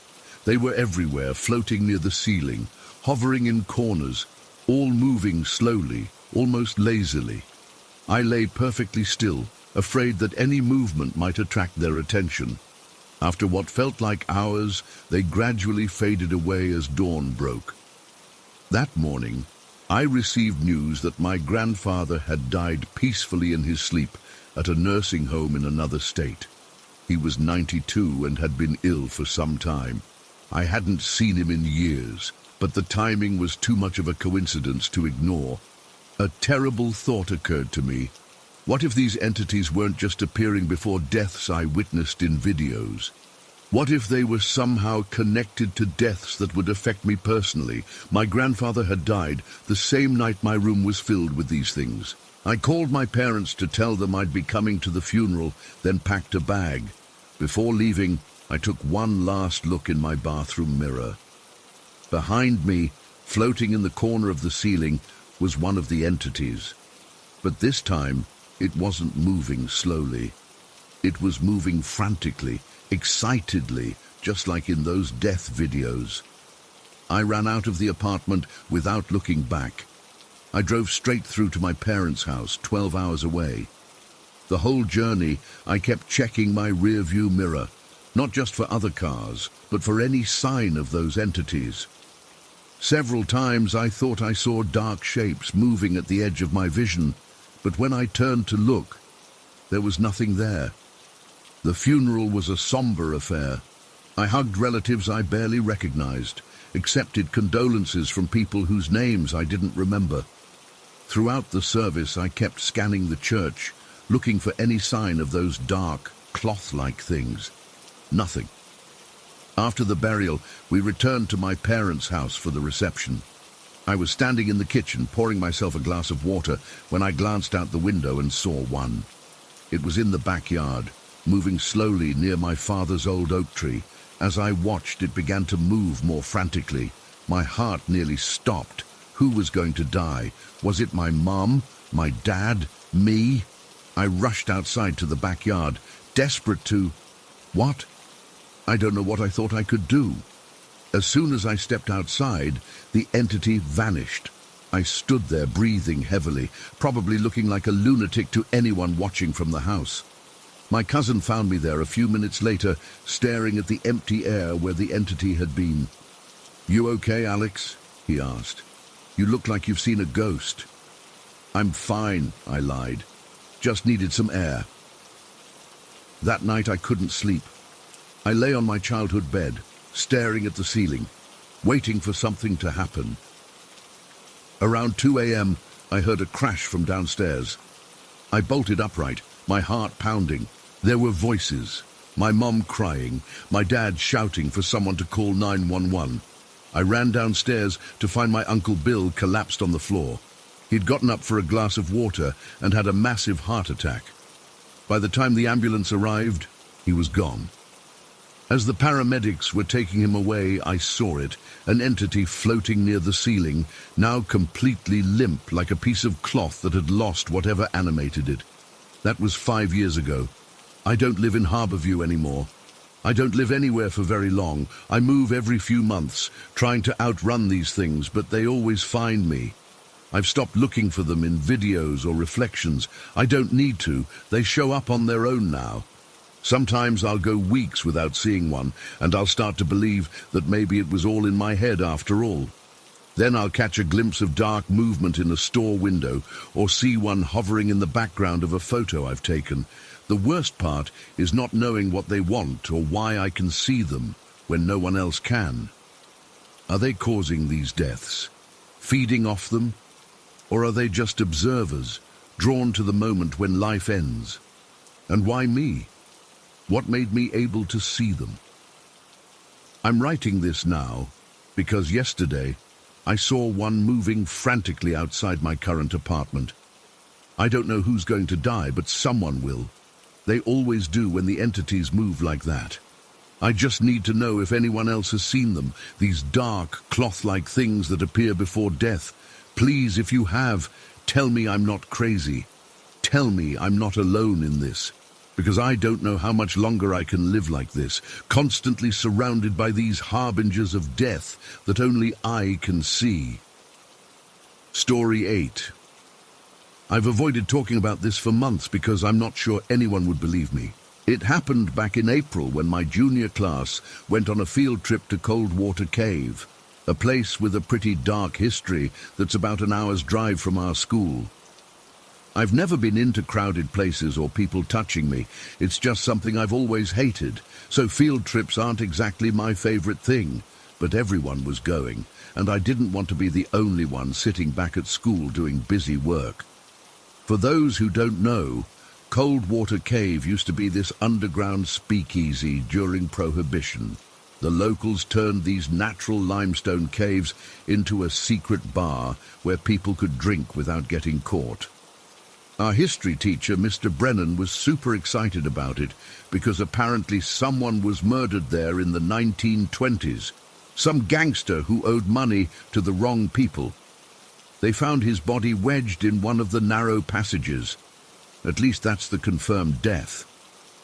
Mr. Brennan said there were rumors about other people who disappeared around there too, but those were never proven. The morning of the trip, I almost called in sick. I had this weird feeling in my stomach when I woke up. Not like I was actually sick, more like dread. My mum noticed and asked if I was okay, but I just blamed it on not sleeping well. Looking back, I wish I'd listened to that feeling. We arrived at Coldwater around 10 a.m.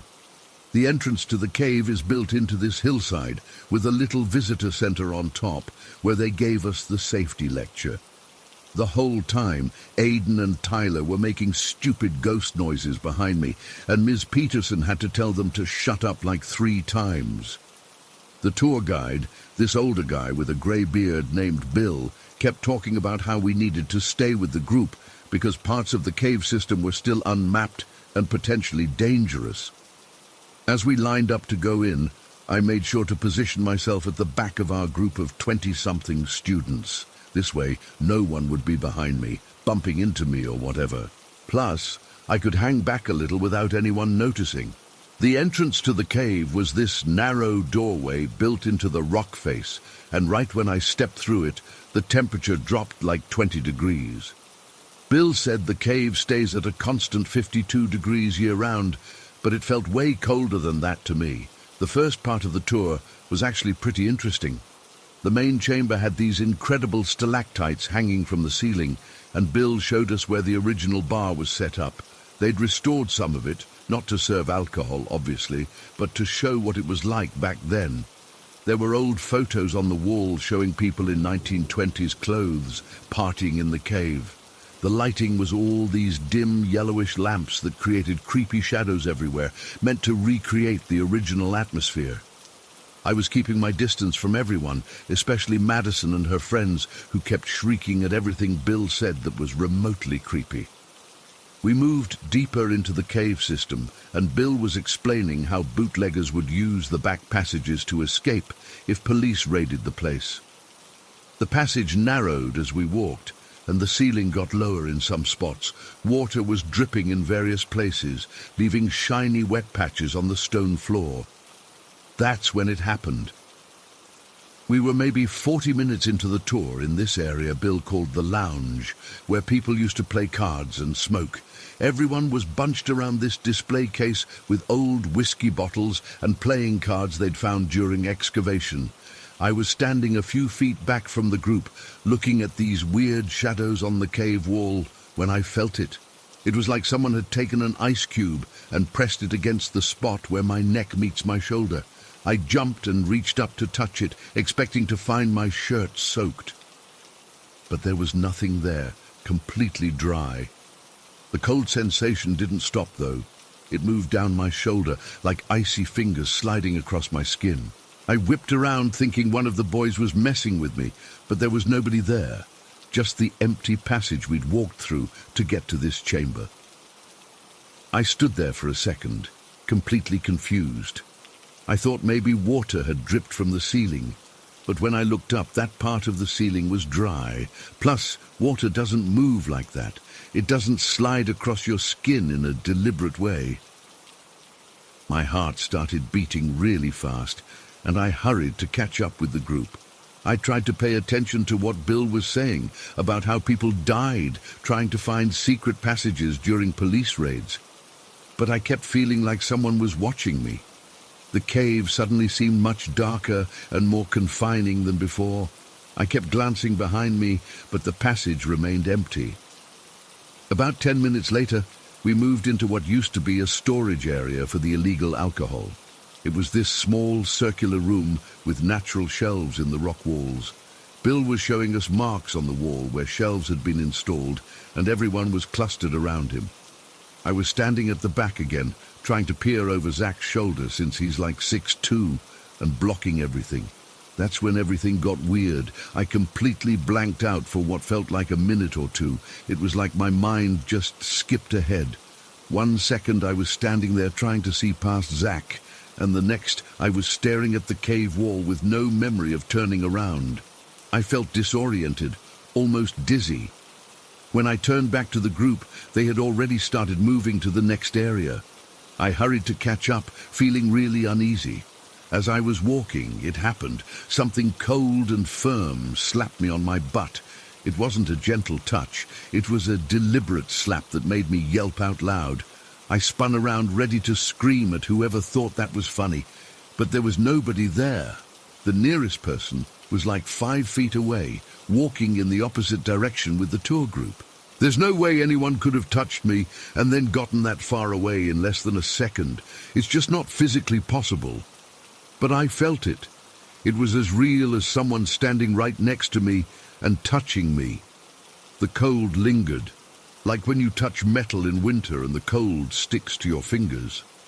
I stood frozen in place, not knowing what to do. Part of me wanted to run out of the cave right then, but I didn't even know if I could find my way back. I was suddenly terrified of being alone in the cave, so I hurried to catch up with the group, practically running. For the rest of the tour, I stayed as close to other people as possible, which is the opposite of what I usually do. I didn't even care about my no-touching rule anymore. I just wanted to be surrounded by living people. I didn't hear a single thing Bill said for the rest of the tour. My mind was completely consumed with what had happened, replaying it over and over, trying to figure out if there was some logical explanation. When we finally emerged from the cave about 30 minutes later, the sunlight hit my face, and I nearly cried with relief. I was shaking, and not just from the cold of the cave. Miss Peterson asked if I was feeling okay, and I just nodded and said I was a little claustrophobic. I couldn't bring myself to tell her what had happened. It sounded crazy even in my own head. We had lunch at these picnic tables outside the visitor center before heading back to school. I sat with my friend Ella, barely touching my sandwich. That's when I overheard Jaden talking to Tyler at the next table. He was saying something about feeling a super cold hand on his back during the tour. I froze mid-bite and started listening more carefully. It was like someone put their hand in ice water and then touched me, Jaden was saying. But when I turned around, nobody was close enough to have done it. I nearly choked on my sandwich. I walked over to their table and asked Jaden when it happened. He said it was in the storage room, right around the same time I had my experience. Tyler was laughing it off, saying the cave was haunted, but I could tell by Jaden's face that he was genuinely freaked out. On the bus ride back to school, I sat next to Jaden and we compared experiences. His wasn't as intense as mine, just a cold touch on his lower back that lasted a few seconds, but it was similar enough that I knew it wasn't just my imagination. The thing that really got me was when he mentioned experiencing a couple minutes where he felt zoned out right before it happened, just like I had. When I got home that afternoon, I went straight to my room and started researching Coldwater Cave. Most of the stuff was just the history we'd already heard about the speakeasy and the gangster who was killed there. But buried in this local history forum, I found a post from someone claiming to have worked as a tour guide at the cave in the 90s. They said female visitors would occasionally report being touched inappropriately in certain areas of the cave, especially near the storage room. The post said most staff dismissed these complaints as people's imaginations or other tourists accidentally bumping into them in the narrow passages. What really sent chills down my spine was when the former guide mentioned that in the 1920s, one of the bartenders was known for harassing female customers. According to local legend, he disappeared around the same time as the gangster who was found dead. Some people thought he might have been killed and hidden somewhere in the unmapped sections of the cave. It's been months since the field trip and I still get goosebumps thinking about it. I've never experienced anything like that before or since. I'm not someone who believes in ghosts or supernatural stuff, but I can't explain what happened in that cave. The cold touch, the slap, the time gap, none of it makes sense. Jaden and I have talked about it a few times since then, but we've mostly stopped bringing it up because people think we're either making it up or exaggerating. Ms. Peterson overheard us once and suggested that water might have dripped on us from the ceiling, or that we might have brushed against a particularly cold part of the cave wall. But that doesn't explain how it felt like fingers moving across my skin, or the slap, or why both of us experienced the same weird mental blankout. I've tried to convince myself that there's a rational explanation, maybe some kind of air current in the cave that feels like a touch. Maybe the darkness and the stories about the cave's history put ideas in my head. But deep down, I know what I felt was real. Something or someone touched me in that cave. And whatever it wasn't human. At least, not anymore. I still have nightmares about being back in that cave, alone this time, with those cold hands reaching for me from the darkness. I've refused to go on any more field trips this year. My parents think I'm just being difficult, but how do you explain to someone that you're afraid of being groped by a ghost? So that's my story. I don't know what happened at Coldwater Cave that day. I don't know if it was the spirit of that creepy bartender or something else entirely. All I know is that something was there with us in those dark passages. Something that could touch us but couldn't be seen. And sometimes, late at night when I'm trying to fall asleep, I swear I can feel that cold sensation on my neck again, just for a second. And I lie awake, wondering if whatever was in that cave somehow followed me home. Story 9. I've always been a skeptic when it comes to paranormal stuff. Ghost stories, hauntings, spiritual mumbo-jumbo. I'd roll my eyes at all of it. But what happened at our vacation home in central Florida has completely changed my perspective. I'm still trying to make sense of it all. My name is Mike Peterson. My wife Jen and I bought this lakefront property about 3 years ago as a getaway spot for our family. We live in Chicago and the brutal winters were getting to us. We'd always dreamed of having a place where we could escape during the colder months. Plus, our son Ethan is obsessed with fishing and swimming. So a lake house seemed perfect. The property was surprisingly affordable, considering how beautiful it is. 4 bedrooms, a dock extending into the lake, almost 2 acres of wooded land. It sits on Lake Mineola, which our realtor told us was once part of an extensive waterway system that indigenous people used for transportation centuries ago. That historical tidbit seemed cool, but irrelevant at the time. The first weekend we spent there was perfect. We unpacked, explored the property, and Ethan immediately went searching for lizards and cool rocks like any curious 11-year-old would. We grilled out on the patio, watched the sunset over the lake, and fell asleep to the sounds of cicadas and frogs. Everything felt absolutely normal. It was during our second visit, about a month later, that things started getting weird. Ethan came running into the house one afternoon, clutching something in his hand. "Dad, look what I found by the big oak tree." He opened his palm to reveal what looked like a stone arrowhead. It was about 2 inches long, perfectly crafted with a sharp point and notched base. "That's cool, buddy," I said, examining it closely. "Looks like a real Native American artifact." Over the next few days, Ethan found 3 more arrowheads and what appeared to be a small blue glass bead.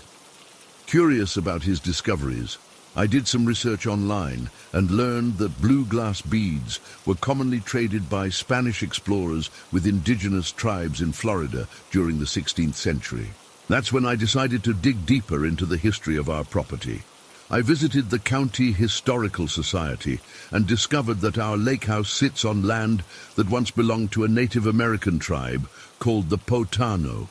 According to the records, they had a substantial settlement around the lake until a smallpox epidemic decimated their population following contact with Spanish explorers in the 1500s. I found this interesting, but didn't think much more about it. That is, until later that night. I was in the garage looking for some fishing gear when I heard voices. Not just ambient noise or the wind, actual voices having a conversation. They were muffled, like people talking in the next room, but definitely human. I called out, thinking maybe Jen had come out with Ethan, but no one answered. When I walked back into the house, I found Jen and Ethan both asleep on the couch watching a movie. "Did you guys just come from the garage?" I asked. "No, we've been here for the last hour," Jen replied, giving me a strange look. I brushed it off as my imagination or maybe sounds carrying from a neighboring property. But the next morning, Jen experienced something similar while I was out getting groceries. "I heard someone talking in the kitchen," she told me when I got back. "I thought you had come home early. It sounded like a man and a woman having a conversation. But when I went to check, nobody was there." We laughed nervously and blamed it on the house settling or sounds carrying from across the lake. Old houses make weird noises, right? But then things escalated. While we were eating dinner that night, a framed photo suddenly flew off the wall. Not fell, flew. Like someone had picked it up and thrown it across the room. It landed about 6 feet from the wall without breaking. We all just sat there, forks mid-air, staring at the picture on the floor. Maybe it wasn't hung properly, I suggested, but even I didn't believe that explanation. That night, I woke up around 3 a.m. feeling uneasy. As I turned to check on Jen beside me, I noticed something on the floor. A small puddle of water, about the size and shape of an adult footprint, sat in the middle of our bedroom carpet. I got up to investigate, thinking the ceiling might be leaking, but the ceiling was bone dry. There were no water pipes in that part of the house. The puddle was just there. And strangest of all, it wasn't spreading or soaking into the carpet. It just sat there like a perfect footprint made of water. I touched it, definitely wet, and then got a towel to dry it up. By morning, I convinced myself I'd dreamed the whole thing, until it happened again the next night, and the night after that. Always in the same spot, always the same size and shape, always around 3 a.m. We invited my brother and his wife to stay with us during our third visit to the house. We didn't mention any of the strange occurrences, partly because we didn't want to seem crazy, and partly because nothing had happened for a few weeks, so we thought maybe whatever it was had passed. We were having coffee on the porch when my sister-in-law Kate suddenly froze, staring into the house through the sliding glass door. "Who's that man inside?" she asked casually. We all turned to look, but there was nobody there. "What man?" I asked. "The Native American man who was just standing in your living room," she said, as if this was a completely normal observation. "He had long black hair and some kind of face paint. I thought he might be a local, you know." My brother laughed. "Kate, there's nobody in there." But Jen and I exchanged glances. We hadn't told them about the voices or the water footprint or the flying objects. That night, I finally told my brother everything while we were having beers by the fire pit. He's always been the rational one, an engineer who needs logical explanations for everything. "Mike, old houses make weird noises," he said predictably. "The photo probably fell because the nail was loose. And the water. You probably spilled something before bed and didn't realize it." "And what about what Kate saw?" I asked. He hesitated. "She's been really into that spiritual stuff lately, reading books about auras and energy. It's probably just her imagination." But the next morning, my pragmatic engineer brother wasn't so sure anymore. He came to breakfast looking like he hadn't slept. "I heard people talking last night," he admitted reluctantly. "It sounded like they were right outside our bedroom door. I got up to check, but the hallway was empty." We cut that visit short. My brother and Kate left that afternoon, and we followed the next day. We didn't talk about what happened, but there was an unspoken agreement that something wasn't right about the house.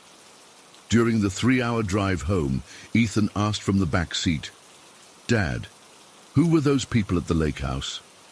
My grip tightened on the steering wheel. "What people, buddy?" "The ones who stand around watching us. The ones who touch my hair sometimes when I'm trying to sleep."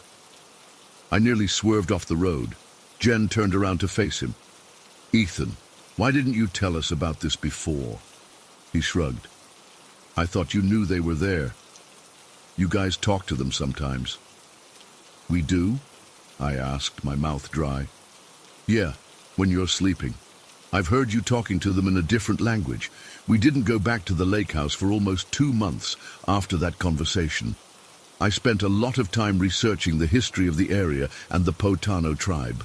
Apparently, they believed that bodies of water served as portals between the world of the living and the spirit world.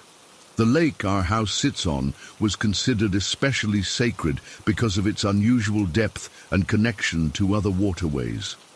When we finally returned to the house, we came with a different attitude. Instead of being frightened by the possibility of spirits, we decided to approach the situation with respect. If the land had once been sacred to the Potano people, maybe acknowledging that would make a difference. The water footprint continued to appear, always in the same spot, always at the same time. But now, instead of trying to clean it up, I would acknowledge it with a simple "good evening" before going back to sleep. The voices in the garage and kitchen continued, but they seemed less startling now that we expected them. Objects still moved occasionally, but never in a threatening way. A book would slide off a shelf, and we'd find it open to a page with information about Florida's indigenous history. The TV would turn on by itself to a documentary about Native American culture. Our neighbors thought we were crazy when we casually mentioned some of these occurrences. "That old Jenkins property always had strange stories attached to it," our neighbor Tom said. "Previous owners never stayed long. You folks have lasted longer than most."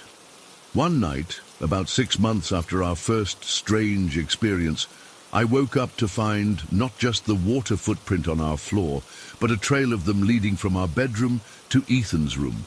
I followed them, my heart pounding, and found Ethan sitting up in bed, talking animatedly to an empty corner of his room. "Ethan," I whispered from the doorway, "who are you talking to?" He turned to me, completely unafraid. "The lake people, Dad. They're showing me how they used to make canoes." I should have been terrified, but something about his calmness reassured me. "What are they saying?" "They're not mad at us for living here," he said simply. "They just want us to remember them. They say this was their home for thousands of years, and they don't want to be forgotten." The water footprints began to evaporate as I stood there, disappearing one by one until only the original one in our bedroom remained. The next day, we decided as a family to create a small memorial area in our yard for the Potano people. We gathered the arrowheads Ethan had found and placed them on a flat stone near the lakefront, along with the blue trading bead. Ethan insisted on adding a small bowl of water beside them. That night, for the first time since we'd owned the house, the water footprint didn't appear in our bedroom.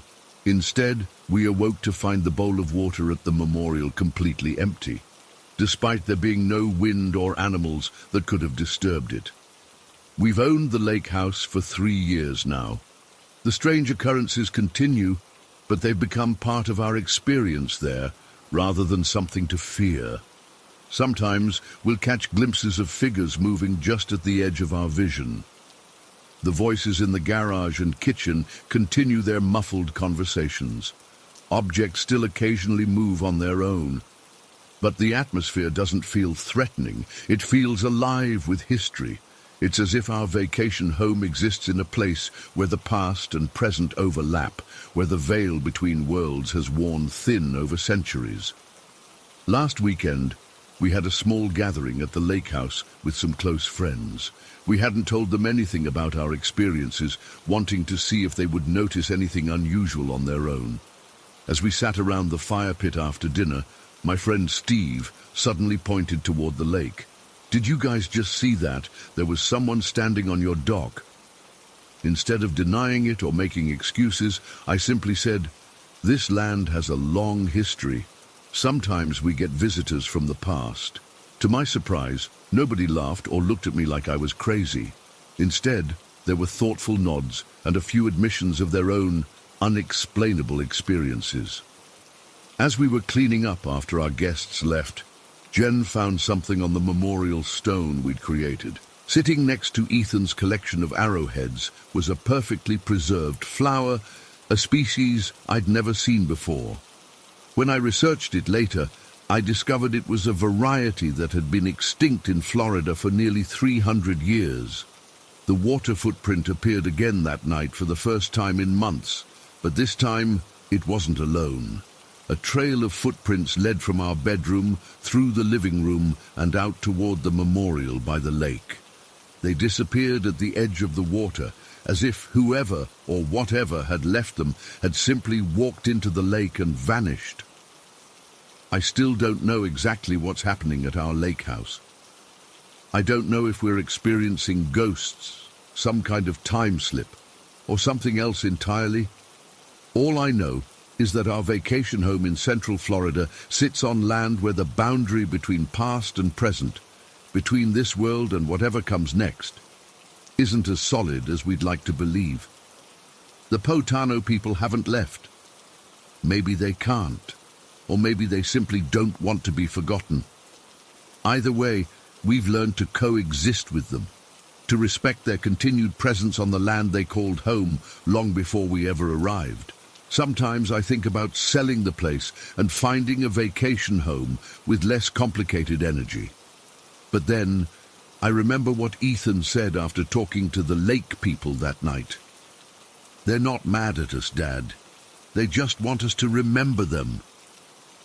And somehow, remembering seems like the least we can do.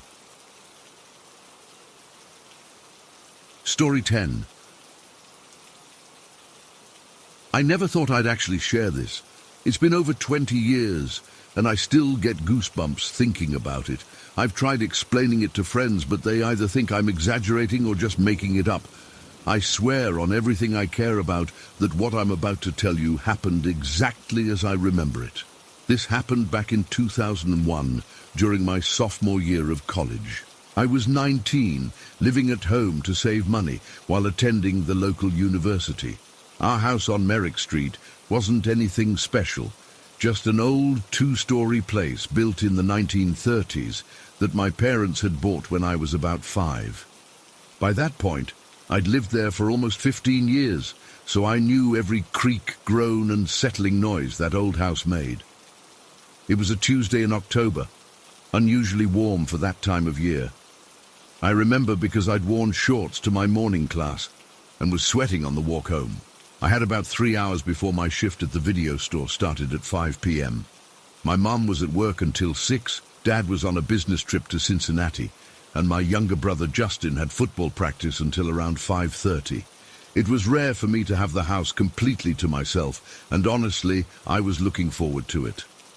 I got home around 2 p.m., dropped my backpack in the kitchen, and grabbed a Coke from the fridge. I needed to do laundry. I was down to my last clean shirt for work, and my uniform pants were sitting dirty in my hamper. So I gathered my clothes and headed down to the basement. Our basement wasn't finished, just concrete floors, exposed beams, and those old wooden stairs that creaked like hell. The washer and dryer sat against the back wall under this tiny window that barely let in any light. I dumped my clothes in, added detergent, and started the cycle. While waiting for it to fill, I was just standing there, sipping my Coke, thinking about this paper I had due in my philosophy class. That's when I heard it. Footsteps. Upstairs. Not outside, not on the first floor, but definitely on the second floor where our bedrooms were. At first, I thought maybe I was hearing things. The washing machine was making its usual noise, and old houses make weird sounds all the time, right? But no, these were unmistakably footsteps. Someone walking with this slow, dragging gait across my parents' bedroom floor. I figured maybe Justin had skipped practice or something, so I yelled up, "Hello, Justin, that you?" No answer. Just the continued sound of those footsteps, now moving toward what sounded like my brother's room at the end of the hall. I wasn't exactly scared yet, just confused. The footsteps were heavy, like someone wearing boots. My dad walks like that, with this distinctive heavy heel first step that makes the floorboards protest. But Dad was in Cincinnati.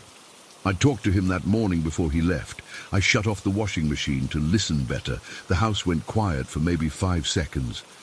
Then the footsteps started again, slower now, more deliberate. Whoever it was, they were in the upstairs hallway now, moving toward the stairs. "Hello?" I called again, louder this time. "Who's there?" Nothing. No response. But the footsteps didn't stop. Instead, they reached the top of the staircase that led down to the first floor. Then I heard it. The first step on the stairs creaked exactly the way it always did when someone started down. It had this particular whine that I'd know anywhere. Then the second step, which had this lower-pitched groan. Then the third. Whoever was up there was coming down the stairs, one deliberate step at a time. My heart started beating faster. Something wasn't right. If it was someone I knew, why weren't they answering me? If it was an intruder, why were they moving so casually, not trying to hide their presence? I stood at the bottom of the basement stairs, looking up through the open doorway to the first floor. From where I was, I couldn't see the main staircase, just the hallway that led to it. I waited, listening as each step on the main staircase announced the steady descent of something. Then the footsteps reached the bottom. Now they were on the first floor, on the hardwood of our main hallway. The sound changed from creaking wood to the distinctive hollow tapping of someone walking on old hardwood floors. And they were moving toward the basement door, toward me. "Who the hell is there?" I yelled, my voice cracking slightly. I was starting to get seriously freaked out. "Answer me!" The footsteps paused for a moment, as if whoever, or whatever, was making them had stopped to listen. Then they resumed, getting closer to the basement doorway. I considered running up the stairs to confront whoever it was, but something kept me rooted in place. Some instinct told me to stay exactly where I was. The footsteps reached the top of the basement stairs. I could hear them clearly, directly above me now, at the top of the staircase I was staring up at. But there was nobody there. I was looking right at the empty doorway and the first few stairs, and there was absolutely nothing visible, yet the sound of a foot pressing down on the top step was unmistakable. It made that specific creak I'd heard thousands of times. I couldn't move. My body went cold, and I just stood there, clutching my soda can so hard I dented it, watching as invisible footsteps started descending the basement stairs toward me. Step, creak, step, creak. I counted each one in my head, matching the sound to the stair it corresponded with. We had 14 steps leading to the basement. The 7th step always creaked twice, once when you put your weight on it, and again when you took it off. I heard both creaks as the invisible presence reached that step. I kept waiting for something to appear, a person, a shadow, anything, but there was nothing, just those footsteps coming down the stairs one by one. When whatever it was reached the last step, this weird handmade box step my dad had added years ago because the original staircase was too short, I heard the distinct hollow thud it always made. That sound was so familiar, so normal in any other circumstance, but at that moment it made my skin crawl. Then the footsteps were on the concrete basement floor, heading directly toward me. I backed up against the washing machine. My breath was coming in quick, shallow gasps, and I could feel my pulse pounding in my temples. The temperature seemed to drop, and I remember seeing my breath cloud in front of me for just a moment. The footsteps crossed the basement floor, not rushing, just that same measured pace, thud, thud, thud, coming straight at me. I couldn't speak, I couldn't scream. I just stood there, eyes wide, watching nothing approach me. The footsteps stopped about 3 feet in front of where I was standing, close enough that if it had been a person, I could have reached out and touched them. I was completely cornered between the washing machine and the wall. I waited for something to happen, for something to appear, for a voice, for a touch, for anything, but there was just silence. The cold, heavy silence of the basement and the sound of my own panicked breathing. I don't know how long I stood there, probably only seconds, but it felt like hours. My legs were shaking so badly I thought I might collapse. I kept staring at the empty space in front of me, half expecting something to materialize. Then the heating system kicked on with a mechanical groan that nearly made me jump out of my skin. The moment that happened, whatever presence I'd felt seemed to dissipate.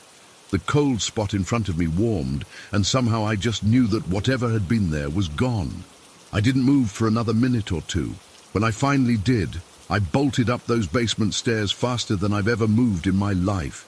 I didn't stop until I was outside on the front lawn, gulping down air like I'd been drowning. I sat on the curb for almost an hour, too scared to go back inside, but feeling stupid sitting out there in broad daylight. Eventually, I forced myself to go back in. I still needed my work clothes, and I couldn't just leave the house unlocked. I grabbed my phone from my backpack and called my friend Mike. I kept him on the line while I went back downstairs. Just having another human voice in my ear made me feel slightly less terrified. The basement seemed normal again, just our crappy old basement with the washing machine now sitting silent since I'd turned it off earlier. I grabbed my wet clothes, threw them in the dryer, and got the hell out of there. I left for work an hour early and just sat in the parking lot, trying to calm down and convince myself there was some logical explanation. When I got home that night, my mom and brother were there, and everything seemed perfectly normal. I tried to casually ask if anything weird had ever happened in the house. Mom just gave me a strange look and asked if I'd been watching horror movies again. I never told them exactly what happened. Over the next few weeks, I found myself listening for those footsteps every time I was home alone. I never heard them again, but I also never felt completely comfortable in that basement afterward. I started doing my laundry when other people were home, making up excuses about needing to use the dryer at specific times. I've spent years trying to rationalize what happened. Maybe it was the house settling in some weird pattern. Maybe it was a neighbor walking around next door and sound traveling strangely. Maybe I was overtired and my mind was playing tricks on me. But I know what I heard. Those weren't random noises or my imagination. Those were deliberate footsteps moving through my house. Footsteps that sounded exactly like a person walking, but with nothing visible making them. After I graduated and moved out, I asked my parents if they'd ever experienced anything strange in the house. My dad just shrugged it off, but my mom hesitated just long enough before saying no, that I wonder if she was holding something back. They sold the house a few years later when they downsized. Sometimes I'm tempted to look up the new owners and ask if they've heard anything, but what would I even say? Hey, ever hear invisible footsteps walking around your house and coming down to the basement? They'd think I was crazy. I don't know what was in our house that day. I don't know if it was trying to communicate or just going about some eternal routine. I don't know if it was something that had always been there or something that was just passing through. All I know is that 20 years later, I still get chills when I'm alone in a quiet house and hear an unexpected sound. And I still can't bring myself to do laundry in a basement when no one else is home. Story 11. I've always considered myself sensitive to the unexplainable. Since childhood, I've had moments where I just knew things before they happened, or felt presences others couldn't sense. But what happened in my boyfriend Jake's house this summer made me question everything I thought I understood about these abilities. Jake and I met at a mutual friend's barbecue in early June. We clicked immediately, and not just in the usual ways. During our first real conversation, we somehow got onto the topic of weird experiences, and I cautiously mentioned having sleep paralysis as a teenager. His eyes widened, and he admitted he'd experienced the same thing throughout his life. We spent hours comparing notes on our intuitive moments, the strange coincidences, and the unexplainable feelings we'd both experienced. It was like finding someone who spoke a secret language I thought only I understood. By July, we were officially dating, and things moved pretty quickly. We started spending nights together at his place in Oak Ridge, a quiet suburban neighborhood with neat lawns and cookie-cutter houses. Jake had rented the small two-bedroom house for about a year, and until that night, I'd never felt anything unusual there. It felt like any other suburban home, maybe a bit drafty in places, and with those weird, settling noises old houses make, but nothing that ever set off my internal alarms. That changed on July 28th. I remember the date because it was exactly 1 month after our first date. We'd spent the evening watching movies and went to bed around midnight. Jake fell asleep almost immediately. He always did, while I scrolled through my phone for a bit before drifting off myself. I woke up suddenly and completely.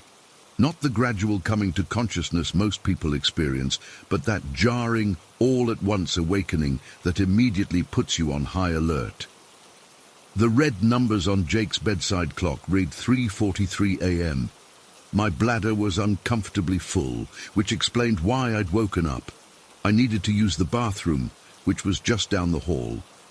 Under normal circumstances, I would have simply gotten up, handled business, and gone back to sleep without fully waking. But as I sat up in bed, something held me back. It wasn't a sound or a sight. It was a feeling, a heavy, suffocating sense of terror that descended on me out of nowhere. My heart started racing, and my skin prickled with goosebumps. The rational part of my brain kept saying, just get up and go to the bathroom. But my body refused to move. I looked over at Jake, sleeping peacefully beside me. His chest rose and fell with even breaths. Nothing in the room seemed out of place. The nightlight in the hallway cast its usual soft glow under the door. Everything was normal, except for the overwhelming certainty that something was terribly wrong. I tried to rationalize the feeling. Maybe I'd been having a nightmare I couldn't remember. Maybe it was just being in an unfamiliar house, but I'd stayed over plenty of times without issue. This fear felt different, more immediate, more targeted. It felt like something was waiting for me. After a few minutes of sitting frozen in bed, my need to use the bathroom became urgent enough that I couldn't ignore it any longer. I've always been somewhat spiritual, so I started praying silently. Not formal prayers, just desperate pleas for protection. Please keep me safe. Whatever's out there, please don't let it hurt me. I visualized white light surrounding me, something my grandmother had taught me to do when I was scared. I mentally commanded anything negative to leave the space. It sounds ridiculous now, typing it out, but in that moment, these small rituals were the only thing that gave me the courage to swing my legs over the side of the bed. My feet touched the cool hardwood floor, and I stood up, still mentally repeating my protections. The 10 steps to the bedroom door were the longest of my life. Each footfall seemed too loud in the quiet house. I reached for the doorknob with a trembling hand, half expecting something to grab me from behind. Nothing did. The hallway was empty and still. The bathroom door was ajar, exactly as we'd left it before bed. I hurried inside, flipped on the light, and quickly shut the door behind me. Under the harsh fluorescent bulb, my fear started to feel silly. The bathroom was just a bathroom. White tiles, shower curtain with a pattern of blue fish, Jake's electric razor on the counter, my makeup bag beside the sink. Nothing sinister or strange. I used the toilet, washed my hands, and splashed some cold water on my face.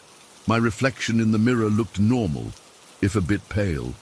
Just me, with my brown hair messy from sleep and dark circles under my eyes. I took a deep breath, turned off the light, and stepped back into the hallway.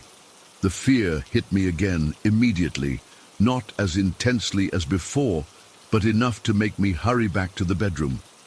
I slipped under the covers and pressed myself against Jake's warm back, finding comfort in his presence.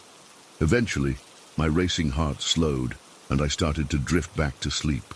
I don't know how much time passed, maybe 10 minutes, maybe less, when Jake suddenly sat up. The abruptness of his movement startled me, fully awake again.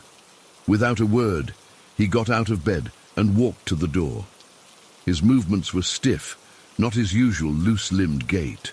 I thought he might be sleepwalking, something he'd mentioned doing occasionally as a child. "Jake?" I whispered, but he didn't respond. He opened the door and disappeared into the hallway. I heard the bathroom door creak open, then close. I lay there, suddenly uncomfortable again, pulling the blanket up to my chin like a child afraid of monsters. When Jake returned a few minutes later, his demeanor had completely changed. His face was ashen and his hands were visibly shaking as he climbed back into bed. "You okay?" I asked. He turned to me, eyes wide. "I just had the most fucked up dream." His voice trembled. I don't think it was a dream. I don't know what it was." I sat up, fully alert now. "What happened?" "I was asleep, and then I heard this voice. It was right in my ear, like someone was leaning over me, but when I tried to move or open my eyes, I couldn't. It kept saying, 'Don't go into the bathroom,' over and over." He ran a hand through his hair. "And then suddenly, I could move, and I found myself standing at the bathroom door. It was open, and I don't remember getting out of bed or walking there." A chill ran down my spine. "You were sleepwalking?" "I guess, but I've never sleepwalked as an adult." And the voice, it was so clear. He looked at me, confusion and fear etched on his face. "The weirdest thing is, I had to pee, but after that warning, no way was I going in there. But somehow, I was already at the door, like my body was going to do it anyway." I felt cold all over. I hadn't told Jake about my own experience just minutes before, about the inexplicable fear, the prayers, the bathroom trip I'd forced myself to take despite my terror. Yet here he was, describing a warning about the very place I'd just been. "Did you see anything in the bathroom?" I asked hesitantly. He shook his head. "No." I just stood there for a second, then closed the door and came back. "But the whole time, I felt like someone was watching me." He paused. "Did you hear me get up?" "Yeah," I admitted. "I was awake. I actually just went to the bathroom myself a few minutes ago." His eyes widened. "Did you notice anything weird?" I hesitated, unsure whether to share my experience. Would it make things better or worse? In the end, I decided honesty was the only option. "I woke up needing to pee, but I was suddenly terrified for no reason, like paralyzed with fear. I sat here for like 10 minutes, trying to work up the courage to get up." "Was there something in the bathroom?" Jake asked, his voice tight. "No, nothing I could see. But the fear it wasn't normal. It felt like a warning." I swallowed hard. I actually prayed for protection before I could make myself go. Jake was silent for a long moment. "So you felt something was wrong, got scared, prayed for protection, and then I have a dream warning me not to go to the bathroom." He stated it flatly, connecting the dots. "Yeah," I whispered. That's exactly what happened. We sat in the dark, neither of us speaking. The implications were troubling. Either there was something in the bathroom that my intuition had detected and Jake's dream had warned about, or, and this possibility disturbed me even more, our combined sensitivities were somehow communicating with each other on a subconscious level. Have you ever felt anything like that here before? I asked finally. Jake shook his head. Never. I mean, I've had sleep paralysis episodes since I was a kid, but they stopped about a year ago. He paused. Actually, now that I think about it, they stopped right around when I moved in here. And they've started again. Since we've been sleeping together, I said slowly, the realization dawning on me. Yeah. He looked at me uncertainly. Do you think it's just a coincidence? I didn't answer immediately. The question that kept circling in my mind was unsettling. What if our combined intuitive abilities were somehow amplifying each other? What if, instead of Jake's sleep paralysis being a random neurological glitch, it was actually his brain's way of processing spiritual information that most people filtered out? And if that was true, what had we sensed tonight? Maybe we should try to go back to sleep, I suggested, not because I felt sleepy, but because I didn't know what else to do. We can figure it out in the morning. Jake nodded, but neither of us lay down. The thought of closing my eyes suddenly seemed dangerous. I'm going to check the bathroom again, Jake said abruptly, swinging his legs over the side of the bed. I'll come with you, I said quickly, unwilling to be left alone. We walked down the hallway together, flipped on the bathroom light, and looked around. Nothing had changed. No mysterious writings on the mirror, no shadowy figures in the shower, no signs of anything supernatural or threatening, just a normal bathroom in a normal suburban house. But as we stood there, side by side in the doorway, I felt it again, that nameless dread, that certainty that something was wrong. From the way Jake's hand tightened around mine, I knew he felt it too. Let's go back to bed, he whispered, and I nodded quickly. We returned to the bedroom, closed the door firmly behind us, and lay down, both of us wide awake now. We didn't talk much, but we didn't sleep either. Eventually, dawn broke, pale light filtering through the blinds, and the oppressive feeling that had filled the house all night seemed to lift. Over breakfast, we tried to make sense of what had happened. Jake suggested maybe it was a gas leak causing hallucinations, but a check of the detectors showed everything was normal. I wondered if it could have been something I ate causing a weird reaction, but Jake's simultaneous experience made that unlikely. What if it's us? I finally asked, voicing the thought that had been nagging at me since the middle of the night. What if our abilities, or sensitivities, or whatever you want to call them, are somehow feeding off each other? Jake considered this, like we're amplifying each other's experiences. Exactly. You said your sleep paralysis stopped when you moved in here, but started again when we started sleeping together. What if my presence somehow triggers it? Or what if there was always something here that I was somehow blocking, and now with both of us, it's finding a way through? The thought sent a shiver down my spine. Were we opening some kind of door to the unexplainable? And if so, what might come through? We decided to test the theory. For the next week, I stayed at my own apartment. Jake reported no sleep disturbances, no strange sensations, no voices warning him away from any part of his house. When I returned the following weekend, his sleep paralysis returned the very first night, though without any specific warnings or unusual fear. That was 3 weeks ago. Since then, we've had 2 more incidents where one of us has experienced something strange. A shadow where no shadow should be, a voice that couldn't be explained, a sudden cold spot in the middle of a warm room, followed almost immediately by the other, having a related experience. It's like whatever this is, it's using our connection to communicate. Last night was the most disturbing yet. I woke up to find Jake sitting straight up in bed, eyes open but unseeing. When I touched his arm, he turned to me and said in a voice that wasn't quite his own, "She knows you can see her too." Then he blinked, looked confused, and had no memory of speaking. I still don't know what to make of any of this. Are we tapping into something supernatural? Is it some weird neurological phenomenon where our brains are syncing up? Or is something using our intuitive abilities to communicate? And if so, what does it want? All I know is that I'm afraid to fall asleep in that house now. Tonight, we're staying at my place, and we're leaving the lights on. I can't shake the feeling that whatever this is, it's getting stronger, feeding off our awareness of it. And I don't know how to make it stop. Story 12. I've never been one to believe in ghosts or any supernatural stuff.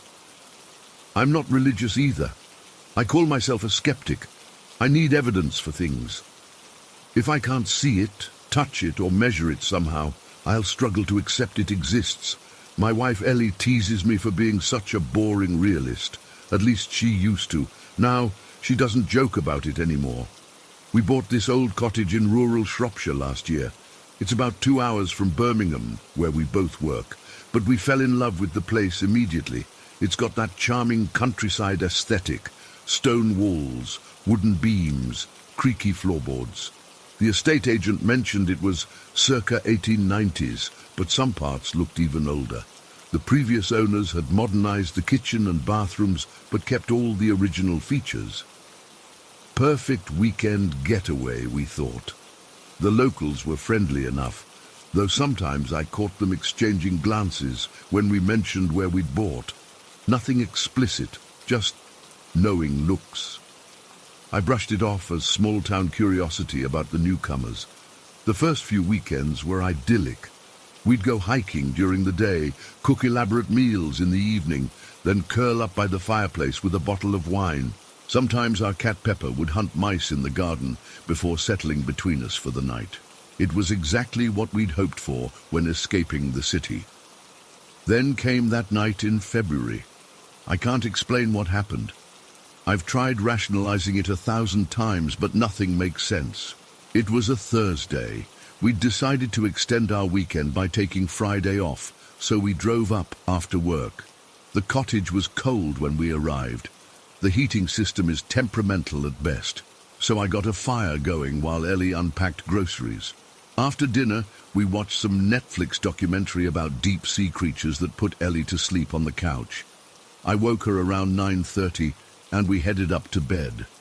I have this mild tinnitus that comes and goes. It's usually not bothersome, just a faint high-pitched ringing in my right ear that I can ignore. That night, though, as I was lying in bed scrolling through emails on my phone, planning my workload for Monday, it started getting louder, unusually loud. The ringing intensified until it became almost painful. I remember checking if something in the room was causing it. Maybe interference from my phone or the old wiring in the walls. Nothing obvious. Ellie was already fast asleep beside me, Pepper curled up at her feet. I tried closing my eyes, thinking maybe I was just tired and needed sleep. The cottage creaks and settles at night, especially when the temperature drops, so I heard the usual pops and groans of old timber. Nothing alarming. I must have drifted off briefly, because the next thing I remember is opening my eyes to see this strange red light. It was like one of those old-fashioned police lights that rotate, casting a slow, sweeping beam across my ceiling. The light wasn't steady, but pulsing, like a heartbeat. Red, black, red, black. I couldn't see where it was coming from. Our bedroom window faces the backyard and fields beyond. There's no road nearby, no neighbors close enough for their lights to reach us. I tried to turn my head to locate the source, but I couldn't move, not even a little. It was like someone had poured concrete into my joints. My muscles felt locked in place. I could still breathe, but even that felt restricted, like something heavy was sitting on my chest. My eyes could move, though. They darted around frantically, while the rest of me remained frozen. The ringing in my ears had morphed into a deep, penetrating hum that seemed to vibrate through my skull. I've experienced sleep paralysis before, maybe 2 or 3 times in my life. It's terrifying, but explainable. Your mind wakes before your body, leaving you conscious, but unable to move. But this felt different. During sleep paralysis, I've never been able to see so clearly. Everything was in sharp focus, the red light casting shadows across our bedroom, the pattern of raindrops on the window, the texture of our duvet. My jaw was locked with my mouth slightly open. I tried calling out to Ellie, but all I could manage was a breathy, "Okay," which made no sense even to me. Why would I say okay? It wasn't okay. Nothing about this was okay. The sensation reminded me of this training exercise I did once for work. We had to experience being tased to understand its effects. I work in security systems design. That same locked muscle feeling, the inability to control basic movements, yet maintaining this weird minimal mobility. Except being tased lasts seconds. This was continuing much longer. I focused everything on moving my left leg. If I could just kick Ellie, wake her up. I managed to push my leg sideways, just enough to brush against Pepper. The cat made a strange chirping sound and jumped off the bed. I still couldn't reach Ellie. The red light began to intensify. It was no longer just sweeping across the ceiling, but seemed to be filling the room, pulsating faster. The humming grew louder too, no longer just in my ears, but seeming to come from everywhere at once. From the walls, from under the floor, from inside my head. I felt pressure building behind my eyes. My chest tightened even more. The red light became blinding, then nothing. I don't know if I passed out or what, but the next moment of awareness came with a violent jolt. My heart was hammering against my ribs. I gasped for air like I'd been underwater. I could move again. I sat up so quickly I felt dizzy. The room was normal. No red light. No humming. Just the familiar darkness of our bedroom with moonlight filtering through the curtains. Ellie was still asleep beside me, undisturbed. Pepper was gone. My hands were shaking as I checked my Apple Watch. 10:47 p.m. I'd glanced at the time before closing my eyes earlier.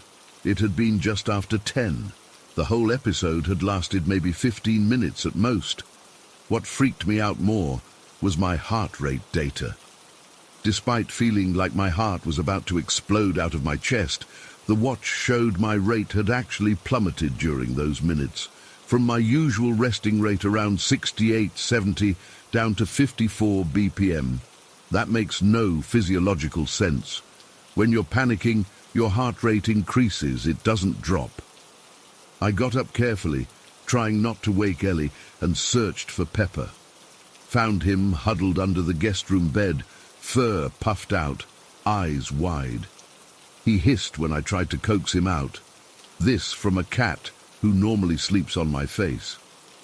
I spent the rest of the night sitting in our living room with all the lights on, Googling explanations, sleep paralysis, hypnagogic hallucinations, night terrors, temporal lobe seizures.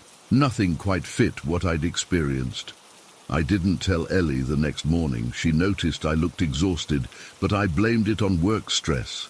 I didn't want to frighten her or have her think I was losing my mind. We enjoyed our Friday in the village, had dinner at the local pub. Everything felt normal again, almost. That night I purposely stayed downstairs until Ellie was fast asleep. I double-checked all the windows and doors before finally heading up. Nothing happened. I slept through until morning, relieved but still uneasy. We returned to Birmingham on Sunday evening, back to our modern apartment with its reliable heating and soundproof windows. Back to rationality and normal life. I convinced myself it had been some weird combination of factors. The old house settling, my tinnitus acting up, stress from work, maybe something I ate. The brain can play elaborate tricks, especially in that twilight state between wakefulness and sleep. That's what I told myself. Then, Tuesday night, in our Birmingham apartment, I jolted awake at 3:17 a.m. The ringing in my ears was back, louder than ever. And there it was, reflecting in our bedroom mirror, that pulsing red light. I screamed this time. Actually managed a full-throated yell that woke Ellie instantly. She turned on the bedside lamp, asking what was wrong, but by then the light was gone. The ringing faded. I was left looking like a lunatic, sweating and trembling beside my confused wife. I had to tell her everything then. As I described what happened, I watched her expression change from concern to fear. Not fear of whatever I'd experienced, but fear for my mental state. "Maybe you should see someone," she suggested gently. "Could be stress-induced hallucinations." I agreed to make an appointment with my doctor. What else could I do? I had no proof, no explanation. The doctor ordered tests, MRI, EEG, blood work. Everything came back normal. No sign of neurological issues, no unusual brain activity, no vitamin deficiencies or metabolic problems. He prescribed mild sleeping pills and referred me to a therapist specializing in sleep disorders.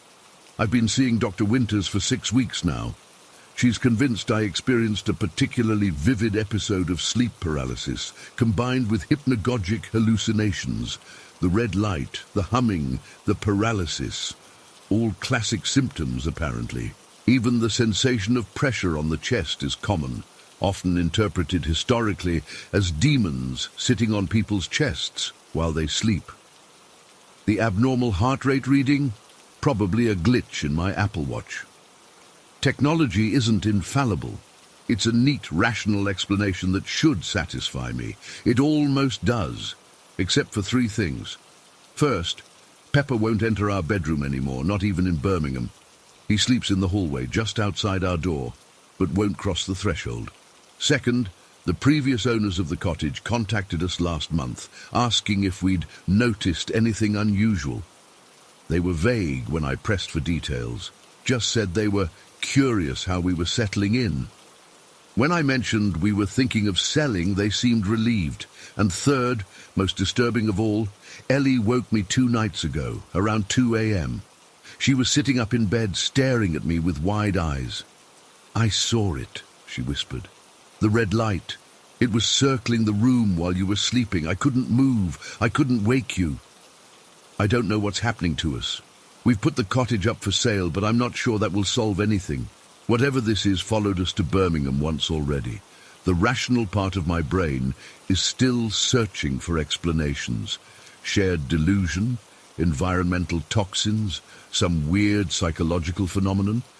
But I'm running out of rational explanations, and I'm running out of people to tell who won't think I'm crazy.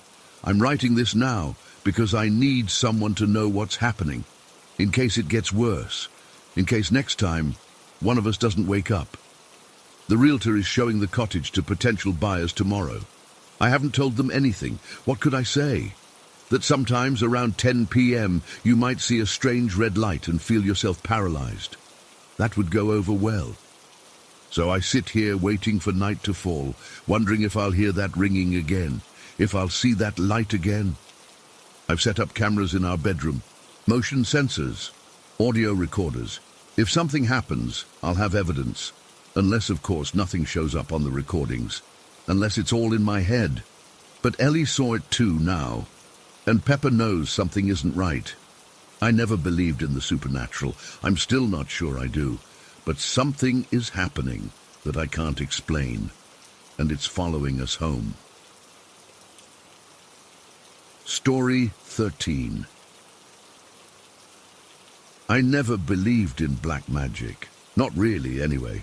You know how it is growing up in rural India. You hear all these stories from your elders about evil eyes and curses. But as a modern woman, I always brushed them off as superstition. Well, that all changed about 8 months ago, and I haven't been able to look at certain family members the same way since. My name is Priya, and I live with my parents in a small village about 2 hours from Mumbai. It's one of those places where everyone knows everyone's business, where family connections matter more than anything else, and where tradition still holds strong despite the rest of the world rushing ahead. My father works at a decent job in the finance sector, while my mother manages our home. We're comfortable, not rich by any means, but we have what we need. My second cousin Vikram would visit us every few months.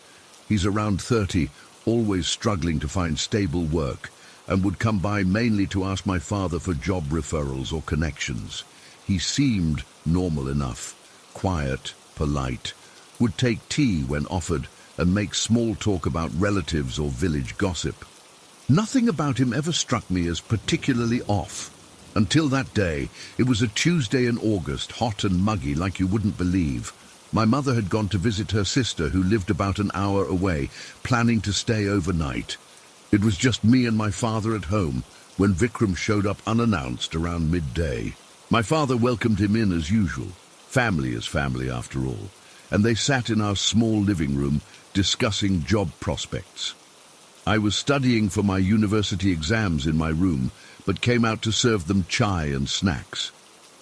That's when I first noticed something was different about Vikram. His eyes seemed, I don't know how to describe it exactly, sharper, more focused, like he was intensely aware of everything around him. He barely touched his tea, which was unusual since he typically drank it quickly. "Everything okay, Vikram Bhai?" I asked casually as I placed the plate of biscuits on the table. He startled slightly, as if I'd shocked him. Yes, just tired from the journey," he replied, but his eyes didn't meet mine. I returned to my room but kept my door slightly ajar. I could hear their conversation, the usual stuff about which companies were hiring, who my father knew that might help Vikram, how the job market was terrible these days. After about an hour, my father got a call from his office about some urgent matter. He apologized to Vikram and had to leave immediately, telling him he was welcome to wait until he returned. That's when things got weird. With my father gone, I expected Vikram to leave. Instead, he began pacing around our living room. From the crack in my door, I could see him moving from the sofa to the window, peering outside, then back to the sofa. His movements were jittery, like he couldn't stay still. Every now and then he'd mutter something under his breath that I couldn't quite catch. After about 15 minutes of this, he suddenly walked toward our kitchen. Now, our house isn't large, just a simple 2-bedroom place with a small kitchen and living area. From my room, I could see part of the kitchen, but not all of it. I heard him opening our refrigerator, then the freezer compartment. I was getting uncomfortable. What was he doing going through our refrigerator when no one invited him to? I debated confronting him, but something held me back. Call it intuition or fear, I'm not sure, but I stayed frozen in my spot, watching. He emerged from the kitchen looking satisfied, relieved. It's hard to put my finger on it, but his expression had changed. The tension in his body seemed to have dissipated. He picked up his bag, looked around one more time, and then let himself out the front door without even calling out a goodbye. I rushed to the kitchen immediately, curious about what he'd been doing. Nothing seemed out of place at first glance. The refrigerator contents looked normal. I opened the freezer but didn't notice anything unusual. Just our regular items, some frozen vegetables, ice trays, and a few containers of leftovers. When my father returned about an hour later, I told him Vikram had left. I mentioned how strangely he'd been acting, but my father just shrugged it off, saying Vikram was probably stressed about being unemployed for so long. I didn't mention the refrigerator incident, thinking maybe I was overreacting. People get thirsty, right? Maybe he just wanted water. My mother returned the next evening. Life went back to normal, and I pushed the weird visit out of my mind as I focused on my studies. It was about 3 days later when my mother made the discovery. I was helping her organize the freezer to make space for some new groceries. She was pulling out containers when she suddenly paused, holding something I didn't recognize. "What is this?" she asked, more to herself than to me. It was a small clay pot with a lid, shoved all the way to the back of the freezer, behind everything else. The kind traditionally used to store homemade yogurt, but nothing we'd put there ourselves. "Did you put this here?" my mother asked me. I shook my head, feeling a strange chill despite the summer heat.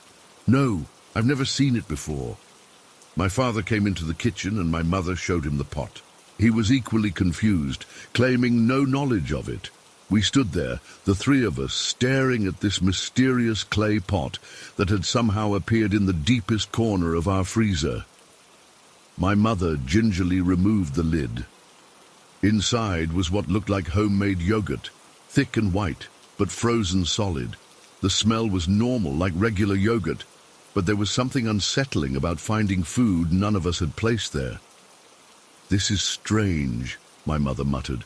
"Very strange." She immediately wrapped the pot in a cloth without touching it directly and set it aside. I noticed her hands were trembling slightly.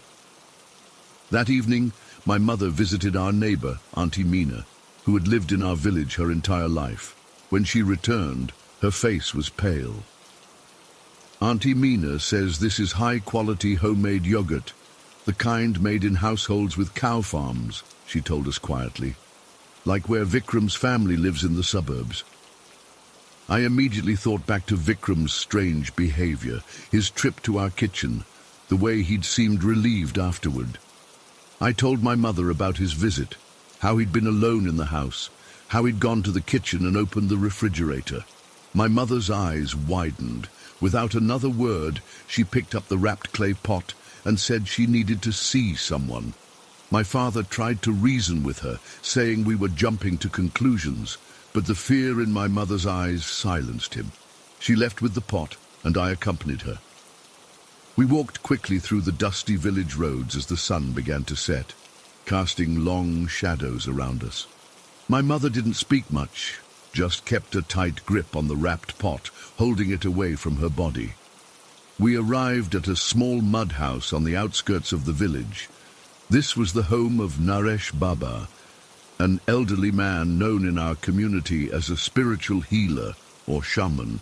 Some called him a fraud, others swore by his abilities. My mother had consulted him a few times over the years for minor issues, a blessing for my exams, a remedy for my father's persistent cough. As we approached his door, something extraordinary happened. Naresh Baba came out before we even knocked, his weathered face serious, his white beard moving slightly in the evening breeze. "Stop there," he said firmly, raising his hand. "Don't bring that inside my home." My mother froze. "Baba, I need your help. There's something—" "Leave it outside," he interrupted, pointing to a stone platform beside his door. "I won't have that cross my threshold." With shaking hands, my mother placed the wrapped pot on the platform. Only then did Naresh Baba invite us inside. His small home smelled of incense and herbs, dim except for a few oil lamps. He sat cross-legged on a mat, gesturing for us to do the same. "Now tell me," he said, his eyes intense, "where did you find it?" My mother explained about discovering the yogurt in our freezer, about Vikram's visit, about our suspicions. Naresh Baba listened silently, occasionally nodding. "You were right to bring this to me," he finally said. "But I cannot touch it directly. The intention behind it is too strong." He explained that he would need to perform a ritual to neutralize whatever was in the pot. He asked us to wait outside while he prepared. As we sat on a bench under a neem tree, my mother gripped my hand tightly. "I should have seen this coming," she whispered. "Your father helped Vikram's cousin get a job last month instead of him. I noticed the way he looked at us afterward." About 20 minutes later, we heard a commotion from inside the house. There was a crash, followed by gasping sounds. My mother and I rushed inside to find Naresh Baba on his knees, clutching his throat, his face turning purple. "Baba!" my mother cried, running to his side. He couldn't speak, just kept grasping at his neck as if something invisible was choking him. His eyes were bulging with terror. I ran to get water while my mother tried to help him breathe. By the time I returned, he had collapsed onto his side, still struggling for air. I don't know exactly what happened next. My mother began chanting something, a prayer I'd heard my grandmother recite years ago. She sprinkled water around Naresh Baba, still chanting. Gradually, his breathing eased. He lay there panting, sweat pouring down his face. When he could finally speak, His voice was a rasp. "Powerful," he gasped. "Very powerful. I tried to neutralize it. But as soon as I began the ritual, I felt hands around my throat. Invisible hands, squeezing, squeezing." He shakily sat up with our help. "Whoever brought this into your home meant serious harm.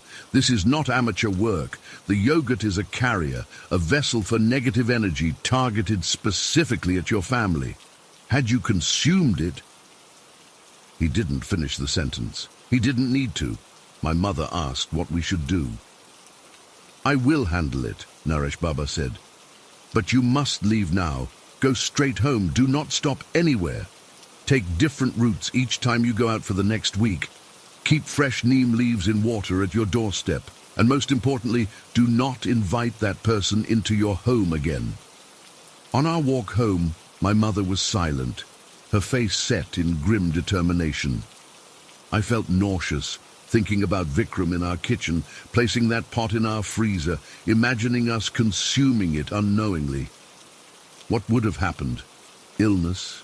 Accident? Death? I couldn't stop shaking. How could he do this? I finally asked. "He's family." My mother squeezed my shoulder. "Some people's jealousy consumes them until they're no longer themselves. Your father has what Vikram wants: stability, respect, a good job. Instead of working for these things, he chose a darker path. That night, none of us slept well. My father finally accepted what had happened after seeing how shaken Naresh Baba had been. We followed his instructions carefully, fresh neem leaves in water by our door, taking different routes when we went out. The next day, we learned that Naresh Baba had taken the clay pot far into the forest and performed a ritual at midnight to counteract whatever dark energy it contained. He told my mother later that it had been one of the most difficult neutralizations he'd ever done. Life slowly returned to normal, but things had changed. I found myself jumping at small noises, checking the refrigerator obsessively. My mother placed small protective totems around our house, things I would have laughed at months earlier. We've seen Vikram since then, at family gatherings and festivals. He acts as if nothing happened, smiling, making small talk. We respond politely but distantly. What else can we do? We have no proof beyond our experience, and accusing someone of black magic would create a scandal that would ripple through our entire extended family. But he knows that we know. I see it in the way his eyes slide away when they meet mine, in the careful distance he maintains from my mother. Sometimes I catch him watching us, and the look on his face sends chills down my spine. I still don't understand everything about what happened that day. How does yogurt become a vessel for harm? What would have happened if we had eaten it? How did Naresh Baba know not to let it into his house? These questions keep me awake some nights. All I know is that something dark entered our home that day, brought by someone we trusted, someone we considered family. And though the yogurt is gone, destroyed in some forest ritual, I can't shake the feeling that some residue of that darkness lingers, waiting. I used to think black magic was just stories to scare children. Now I check my food carefully before eating. I notice when things in my home aren't exactly where I left them, and I pay attention to the feeling in my gut when someone enters our house. Because I've learned that sometimes the darkest magic comes from the people closest to you, wearing familiar faces, carrying ordinary clay pots. Story 14. I don't think I'll ever get used to it. Even after all these years, I still wake up sometimes in the middle of the night, heart pounding, because I swear I heard a child crying. My husband just rolls over and pulls the pillow over his head. He doesn't want to hear about it anymore. Can't say I blame him. It all started when I was 16. My parents bought this old house in Millfield's historic district, one of those stately Victorians built in the early 1900s, with high ceilings, creaky floors, and way too many rooms for a family of 4. My sister Abby and I were supposed to split the big bedroom upstairs, but after one look, she flat out refused. "Something's off about that room," she said, wrinkling her nose. "It feels watched." My mom tried to convince her otherwise, but Abby wouldn't budge. She took the smaller bedroom down the hall instead, which left me with the master bedroom upstairs all to myself. I didn't mind at first. What teenager wouldn't want the biggest room in the house? Plus, I've always been the practical one in the family. Ghosts and monsters weren't real. They were just stories people told to explain away the creaks and groans of old houses settling. I remember the day we moved in so clearly. It was the middle of August, brutally hot, and the old house didn't have central air. Just a couple of window units that wheezed and rattled but barely cooled anything. My dad and his friends were hauling furniture up the narrow staircase while my mum directed traffic. I decided to get my room in order before bringing my stuff up. I'm kind of obsessive about cleanliness, always have been. Even though the previous owners had the place professionally cleaned before we moved in, it wasn't up to my standards. I spent hours wiping down the baseboards, dusting the windowsills, and vacuuming every inch of the faded floral carpet. By the time I finished, my t-shirt was sticking to my back with sweat, but the room was spotless. I went downstairs to grab my first box of belongings. When I came back up 5 minutes later and set the box on the floor, something caught my eye. Right in the middle of the freshly vacuumed carpet was a dime, just sitting there, face up. I picked it up, confused. I'd just vacuumed that exact spot. The carpet still had the vacuum lines in it. There's no way I would have missed a dime right in the middle of the floor. Looking closer, I realized it wasn't a regular dime. It was old, a Mercury dime from 1938. The winged Liberty head was worn, but still clearly visible. I turned it over in my palm a few times, feeling its weight. For some reason I can't explain, I felt compelled to keep it. I slipped it into my pocket and continued unpacking. I didn't think much of it at the time. Old houses have all sorts of strange little treasures hidden in them, right? Maybe it had been stuck somewhere and finally worked its way loose. But that was just the beginning. About a week after we moved in, my mom came up to help me hang curtains. She was standing on a stepladder near the window when suddenly she gasped and nearly fell backward. I rushed over to catch her. "What's wrong?" I asked. Her face had gone completely white. "There was someone standing right there," she whispered, pointing to the corner by my closet. "A shadow, but solid." When I gasped, it turned its head toward me. Then it walked to the window and just disappeared. I looked where she was pointing but saw nothing. Just the wall with its faded wallpaper and my dresser pushed against it. I convinced myself my mom was just tired from the move, maybe dehydrated from the heat. But 2 weeks later, she saw it again in exactly the same spot. This time, she refused to come into my room anymore. Then the footsteps started, always upstairs, always when everyone was accounted for downstairs. Heavy, deliberate steps that crossed from one end of the attic to the other, right above my bedroom. My dad checked the attic multiple times, but never found anything. Just dusty old boxes left by previous owners and some ancient Christmas decorations. The weirdest thing about the attic was the cigarette packs. None of us smoked, but we kept finding these old empty packs of Lucky Strikes tucked in corners or behind boxes. My dad would throw them away, but they'd reappear days later, sometimes in different spots. Always the same brand, always empty. By this point, my sister was feeling pretty smug about her decision to avoid my room. I tried to play it cool, like none of it bothered me. But it did. I started having trouble sleeping. I'd lie awake listening to those footsteps above me, wondering who or what was pacing back and forth at 3 in the morning. The Mercury dime became a kind of talisman for me. I kept it on my nightstand, and sometimes when I couldn't sleep, I'd hold it in my palm, running my thumb over its worn surface. There was something comforting about it, like it connected me to the history of the house in a way that wasn't completely terrifying.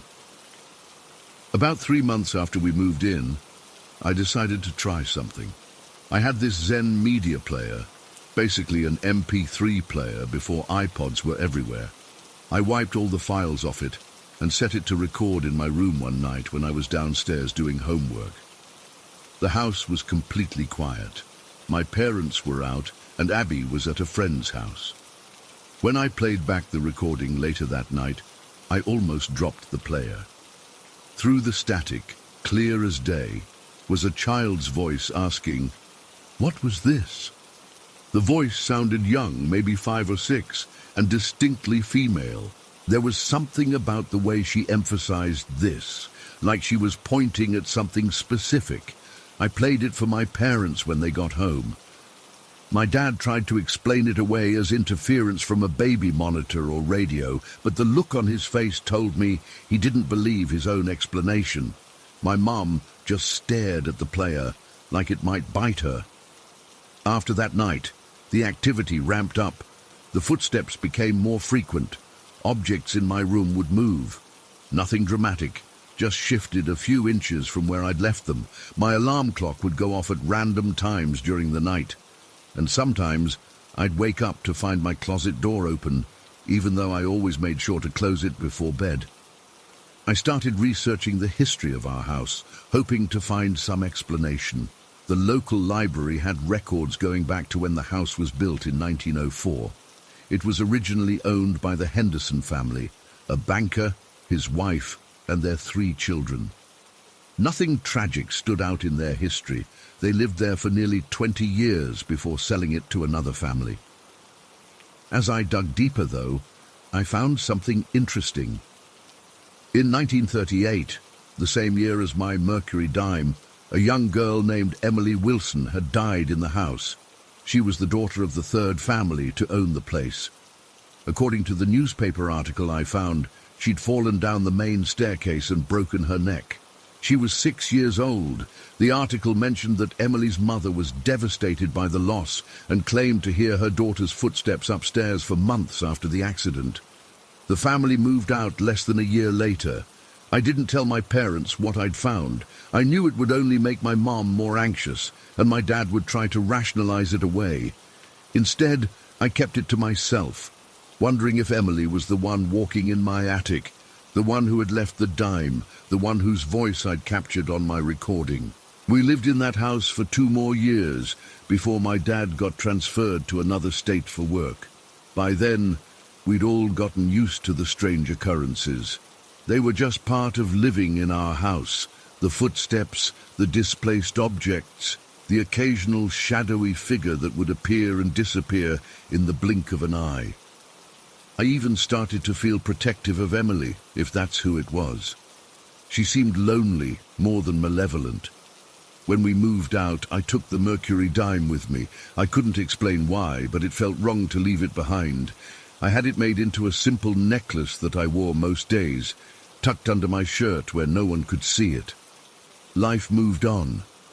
I went to college, got a job, met my husband Tom. We bought our first house together 5 years ago, a brand new construction in a development outside of town. No history, no previous owners, no chance of any lingering spirits. At least, that's what I thought. It started about 6 months after we moved in. Quiet voices in our bedroom at night, like whispered conversations just at the edge of hearing. Crying sounds that would wake me from a dead sleep, sounding like they were coming from the foot of our bed. Tom never heard them, or at least he said he didn't. One night, I woke up around 3 a.m. to the distinct sound of a child sobbing. It was so clear, so present in the room with us, that I sat bolt upright and turned on the lamp. The room was empty, but the crying continued for a few more seconds before fading away. "Did you hear that?" I whispered to Tom, who was groggily rubbing his eyes. "Hear what?" he mumbled, but the look on his face told me he had. "The crying," I said. "It sounded like a little girl." Tom sat up then, suddenly wide awake. "Eleanor, we've talked about this. I don't want to hear about ghosts or spirits or whatever you think is happening. This is a new house. There's no history here, no dead children, no tragic accidents. It's just the pipes, or the wind, or your imagination. But I knew what I'd heard, and I knew it wasn't the first time. For weeks after that, Tom would tense up every time I went to say something about the strange sounds in our house. Eventually, I stopped mentioning them altogether, but I didn't stop hearing them. One night, after a particularly clear episode of whispering that had woken me up, I found myself clutching the mercury dime necklace I still wore to bed most nights. As my fingers closed around it, the whispering stopped abruptly. The room felt suddenly intensely cold, so cold I could see my breath in the darkness. And then, just for a split second, I saw her. Standing at the foot of our bed was a small girl in an old-fashioned dress, her hair in neat braids. She was looking directly at me, one hand extended as if reaching for something. Her eyes fell to the dime in my hand, and her face lit up with recognition. Then she was gone, and the room was warm again. I lay there, heart pounding, trying to process what I'd just seen. Had Emily somehow followed me from the old house? Was she attached to the dime somehow? Or was I finally losing my mind after years of these experiences? The next day, I took the dime necklace off for the first time in years and put it in my jewelry box. That night, there were no voices, no crying, no whispers.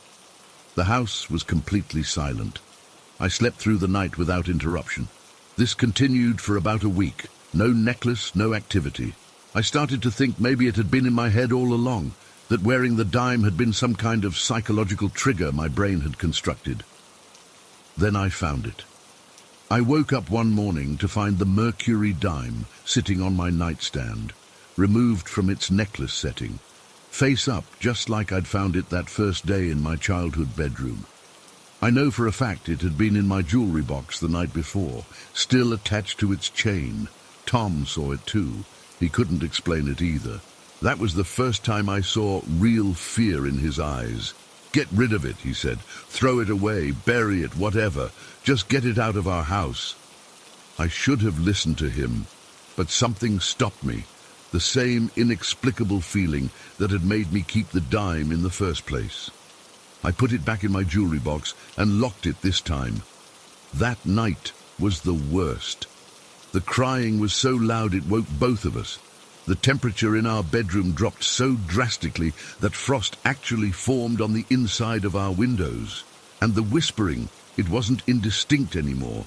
It was a clear, childish voice repeating the same phrase over and over. "It's mine, it's mine, it's mine." I got up and retrieved the dime from my jewelry box with trembling hands. As soon as I touched it, everything stopped. The room warmed up. The crying ceased. The house fell silent. I stood there in the dark, the dime cold against my palm, and realized something I should have understood years ago. This wasn't about a haunted house. It was never about the house at all. It was about the dime, or whatever was attached to it. Tom wanted me to get rid of it immediately, but I couldn't bring myself to just throw it away. Instead, the next day, I took it to a numismatist, a coin expert, hoping to learn more about its history. The expert confirmed it was a 1938 mercury dime, worth maybe $10, $15 due to its worn condition. Nothing special about it numismatically, but when I pressed him about whether objects could have attachments, he gave me an odd look. "You mean like cursed objects?" he asked with a skeptical smile. "That's not really my area of expertise," but as I was leaving, he called after me. "You know, coins pass through hundreds, maybe thousands of hands over their lifetime. Who knows what energies they pick up along the way? If I were you, I'd listen to your husband. Some things aren't worth holding on to." I still have the dime. I keep it in a small wooden box lined with salt, something I read about online that's supposed to contain spiritual energy. The activity in our house has calmed down, but it hasn't stopped completely. Sometimes, on particularly quiet nights, I still hear faint whispering. And twice now I've woken up to find the box moved from where I left it, though it's never been opened. Tom doesn't want to talk about it. He pretends not to notice when things happen, but I catch him staring at the wooden box sometimes with this look of dread on his face. He wants me to get rid of the dime, but he's stopped asking. The thing is, I'm not sure I can get rid of it. Not because I'm attached to it, but because I'm afraid of what might happen if I do. What if Emily, or whatever is connected to that dime, follows it? What if giving it away just passes this situation to someone else?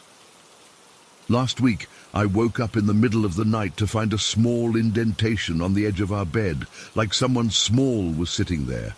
When I reached out toward it, my hand passed through air so cold it burned.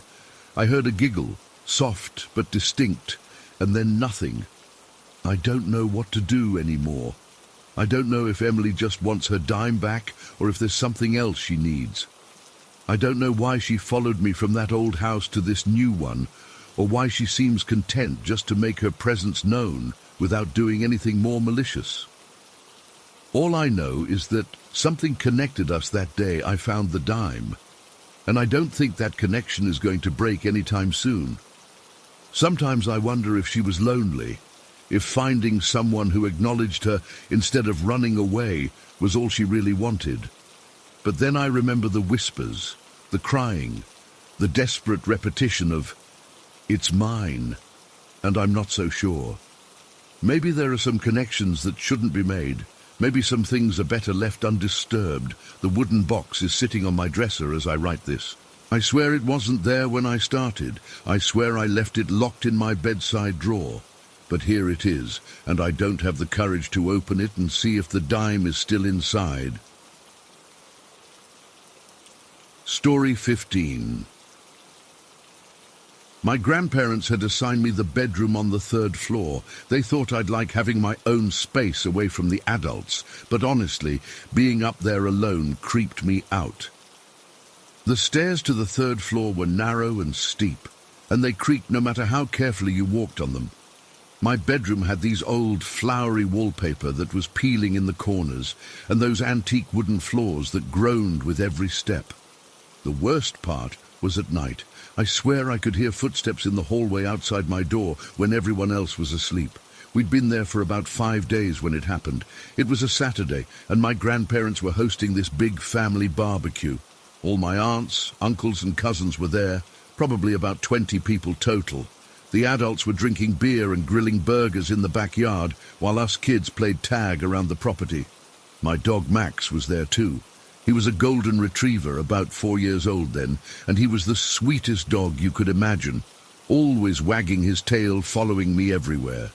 It was mid-afternoon, probably around 3 p.m. The sun was still bright, but the house cast this long shadow over part of the yard. I remember because I was playing with my cousins when I realized I needed to use the bathroom. The downstairs bathroom was occupied, so I figured I'd run up to the 2nd floor one. No one even noticed me heading inside. They were all laughing and talking over each other. The house felt weirdly quiet compared to the noise outside. You know how sometimes when you step into an empty building, there's this pressure in your ears? It felt like that. I remember thinking it was strange how much cooler it was inside, even though it was July and my grandparents didn't have air conditioning in the old place. I used the bathroom on the 2nd floor and was heading back downstairs when I rounded the corner to the main staircase. That's when I saw Max at the bottom of the stairs, just standing there, looking up at me. At first I was confused because I was sure he'd been outside with everyone else when I came in. "Max!" I called out, starting to head down the stairs. That's when I noticed something was off. Max was completely still, like unnaturally still. His tail wasn't wagging, which was weird because Max's tail was always wagging when he saw me. His eyes looked, I don't even know how to describe it, empty, cold. It was like looking at a stuffed animal version of my dog instead of my actual dog. His fur seemed duller too. Not that warm golden color I was used to, but something more washed out. I stopped halfway down the stairs, suddenly feeling this overwhelming sense of dread. Something was wrong, really wrong, but I didn't understand what. "Max," I said again, my voice coming out shaky. That's when he moved, and I almost wish he hadn't. His head turned toward me, but it moved all wrong, too slow, too mechanical, like one of those animatronic animals at a museum. His whole body stayed facing forward, while just his head rotated to look at me. And his eyes, they weren't Max's eyes, they were completely black, like two empty holes. I gripped the banister, frozen in place.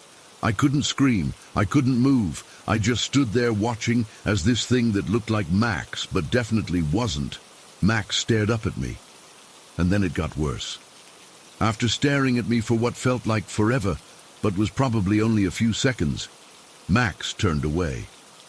But instead of walking toward the front door or the kitchen, he walked straight toward the wall, under the staircase. And then, I still can't believe what I saw, he walked right through it, like his body just passed through the solid wall as if it wasn't there. That broke whatever spell had me frozen. I screamed so loud my throat hurt. I turned and ran down the stairs, taking them two at a time, not caring if I fell. I raced through the kitchen and burst out the back door, still screaming. Everyone turned to look at me. My mum rushed over, asking what was wrong. I was hysterical, trying to explain between sobs what I'd seen. "Max, inside, he wasn't right. He went through the wall." My dad came over then, looking concerned. "Emma, Max has been out here the whole time. Look." He pointed across the yard, and there was Max, tied to one of the posts on my grandparents' deck with a long leash. He was lying in the shade, panting in the summer heat. "That's impossible," I said. "I just saw him inside."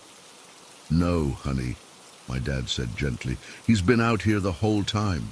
I tied him up myself over an hour ago because he kept trying to steal food off people's plates." I didn't know what to say. I knew what I'd seen. But there was Max, clearly outside where he'd apparently been the whole time. My relatives were all staring at me. I could see the looks they were giving each other. Poor Emma. What an imagination. Maybe she's getting too much sun. My mum suggested I go lie down for a bit. Maybe I was overtired, but there was no way I was going back in that house alone. I ended up sitting in one of the lawn chairs for the rest of the afternoon, refusing to go inside. When it got dark and everyone started heading in, I begged to sleep in my parents' room. They agreed, probably thinking I'd just had a nightmare or something, even though I'd been wide awake.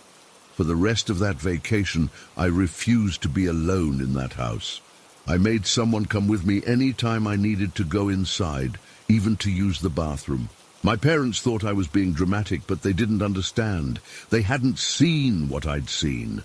We left a few days later, and I never went back to that farmhouse. My grandparents sold it a couple years after that when they moved to Florida for retirement. I was secretly relieved.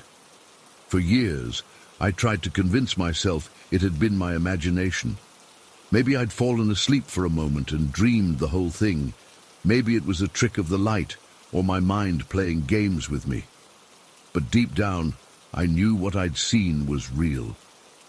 Then last year I was scrolling through some forums about paranormal experiences when I came across a post about something called mimics.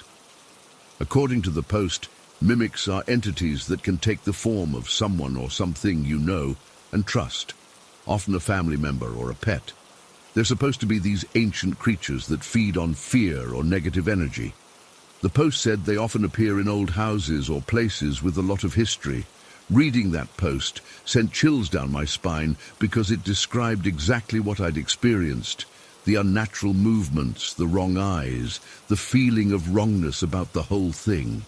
According to the forum, mimics appear as something familiar to lure you in, but they always get something slightly wrong. The eyes, the movements, something that tips you off that what you're seeing isn't what it appears to be. What really freaked me out was when someone in the comments mentioned that mimics are often seen in houses with 3 stories, and they tend to target children or teenagers who are alone. They wrote that mimics are drawn to innocence and fear, and that they often appear at liminal times, like when someone is between childhood and adulthood. I was 12 that summer, definitely at that in-between age. And I was alone in that 3-story house when it happened.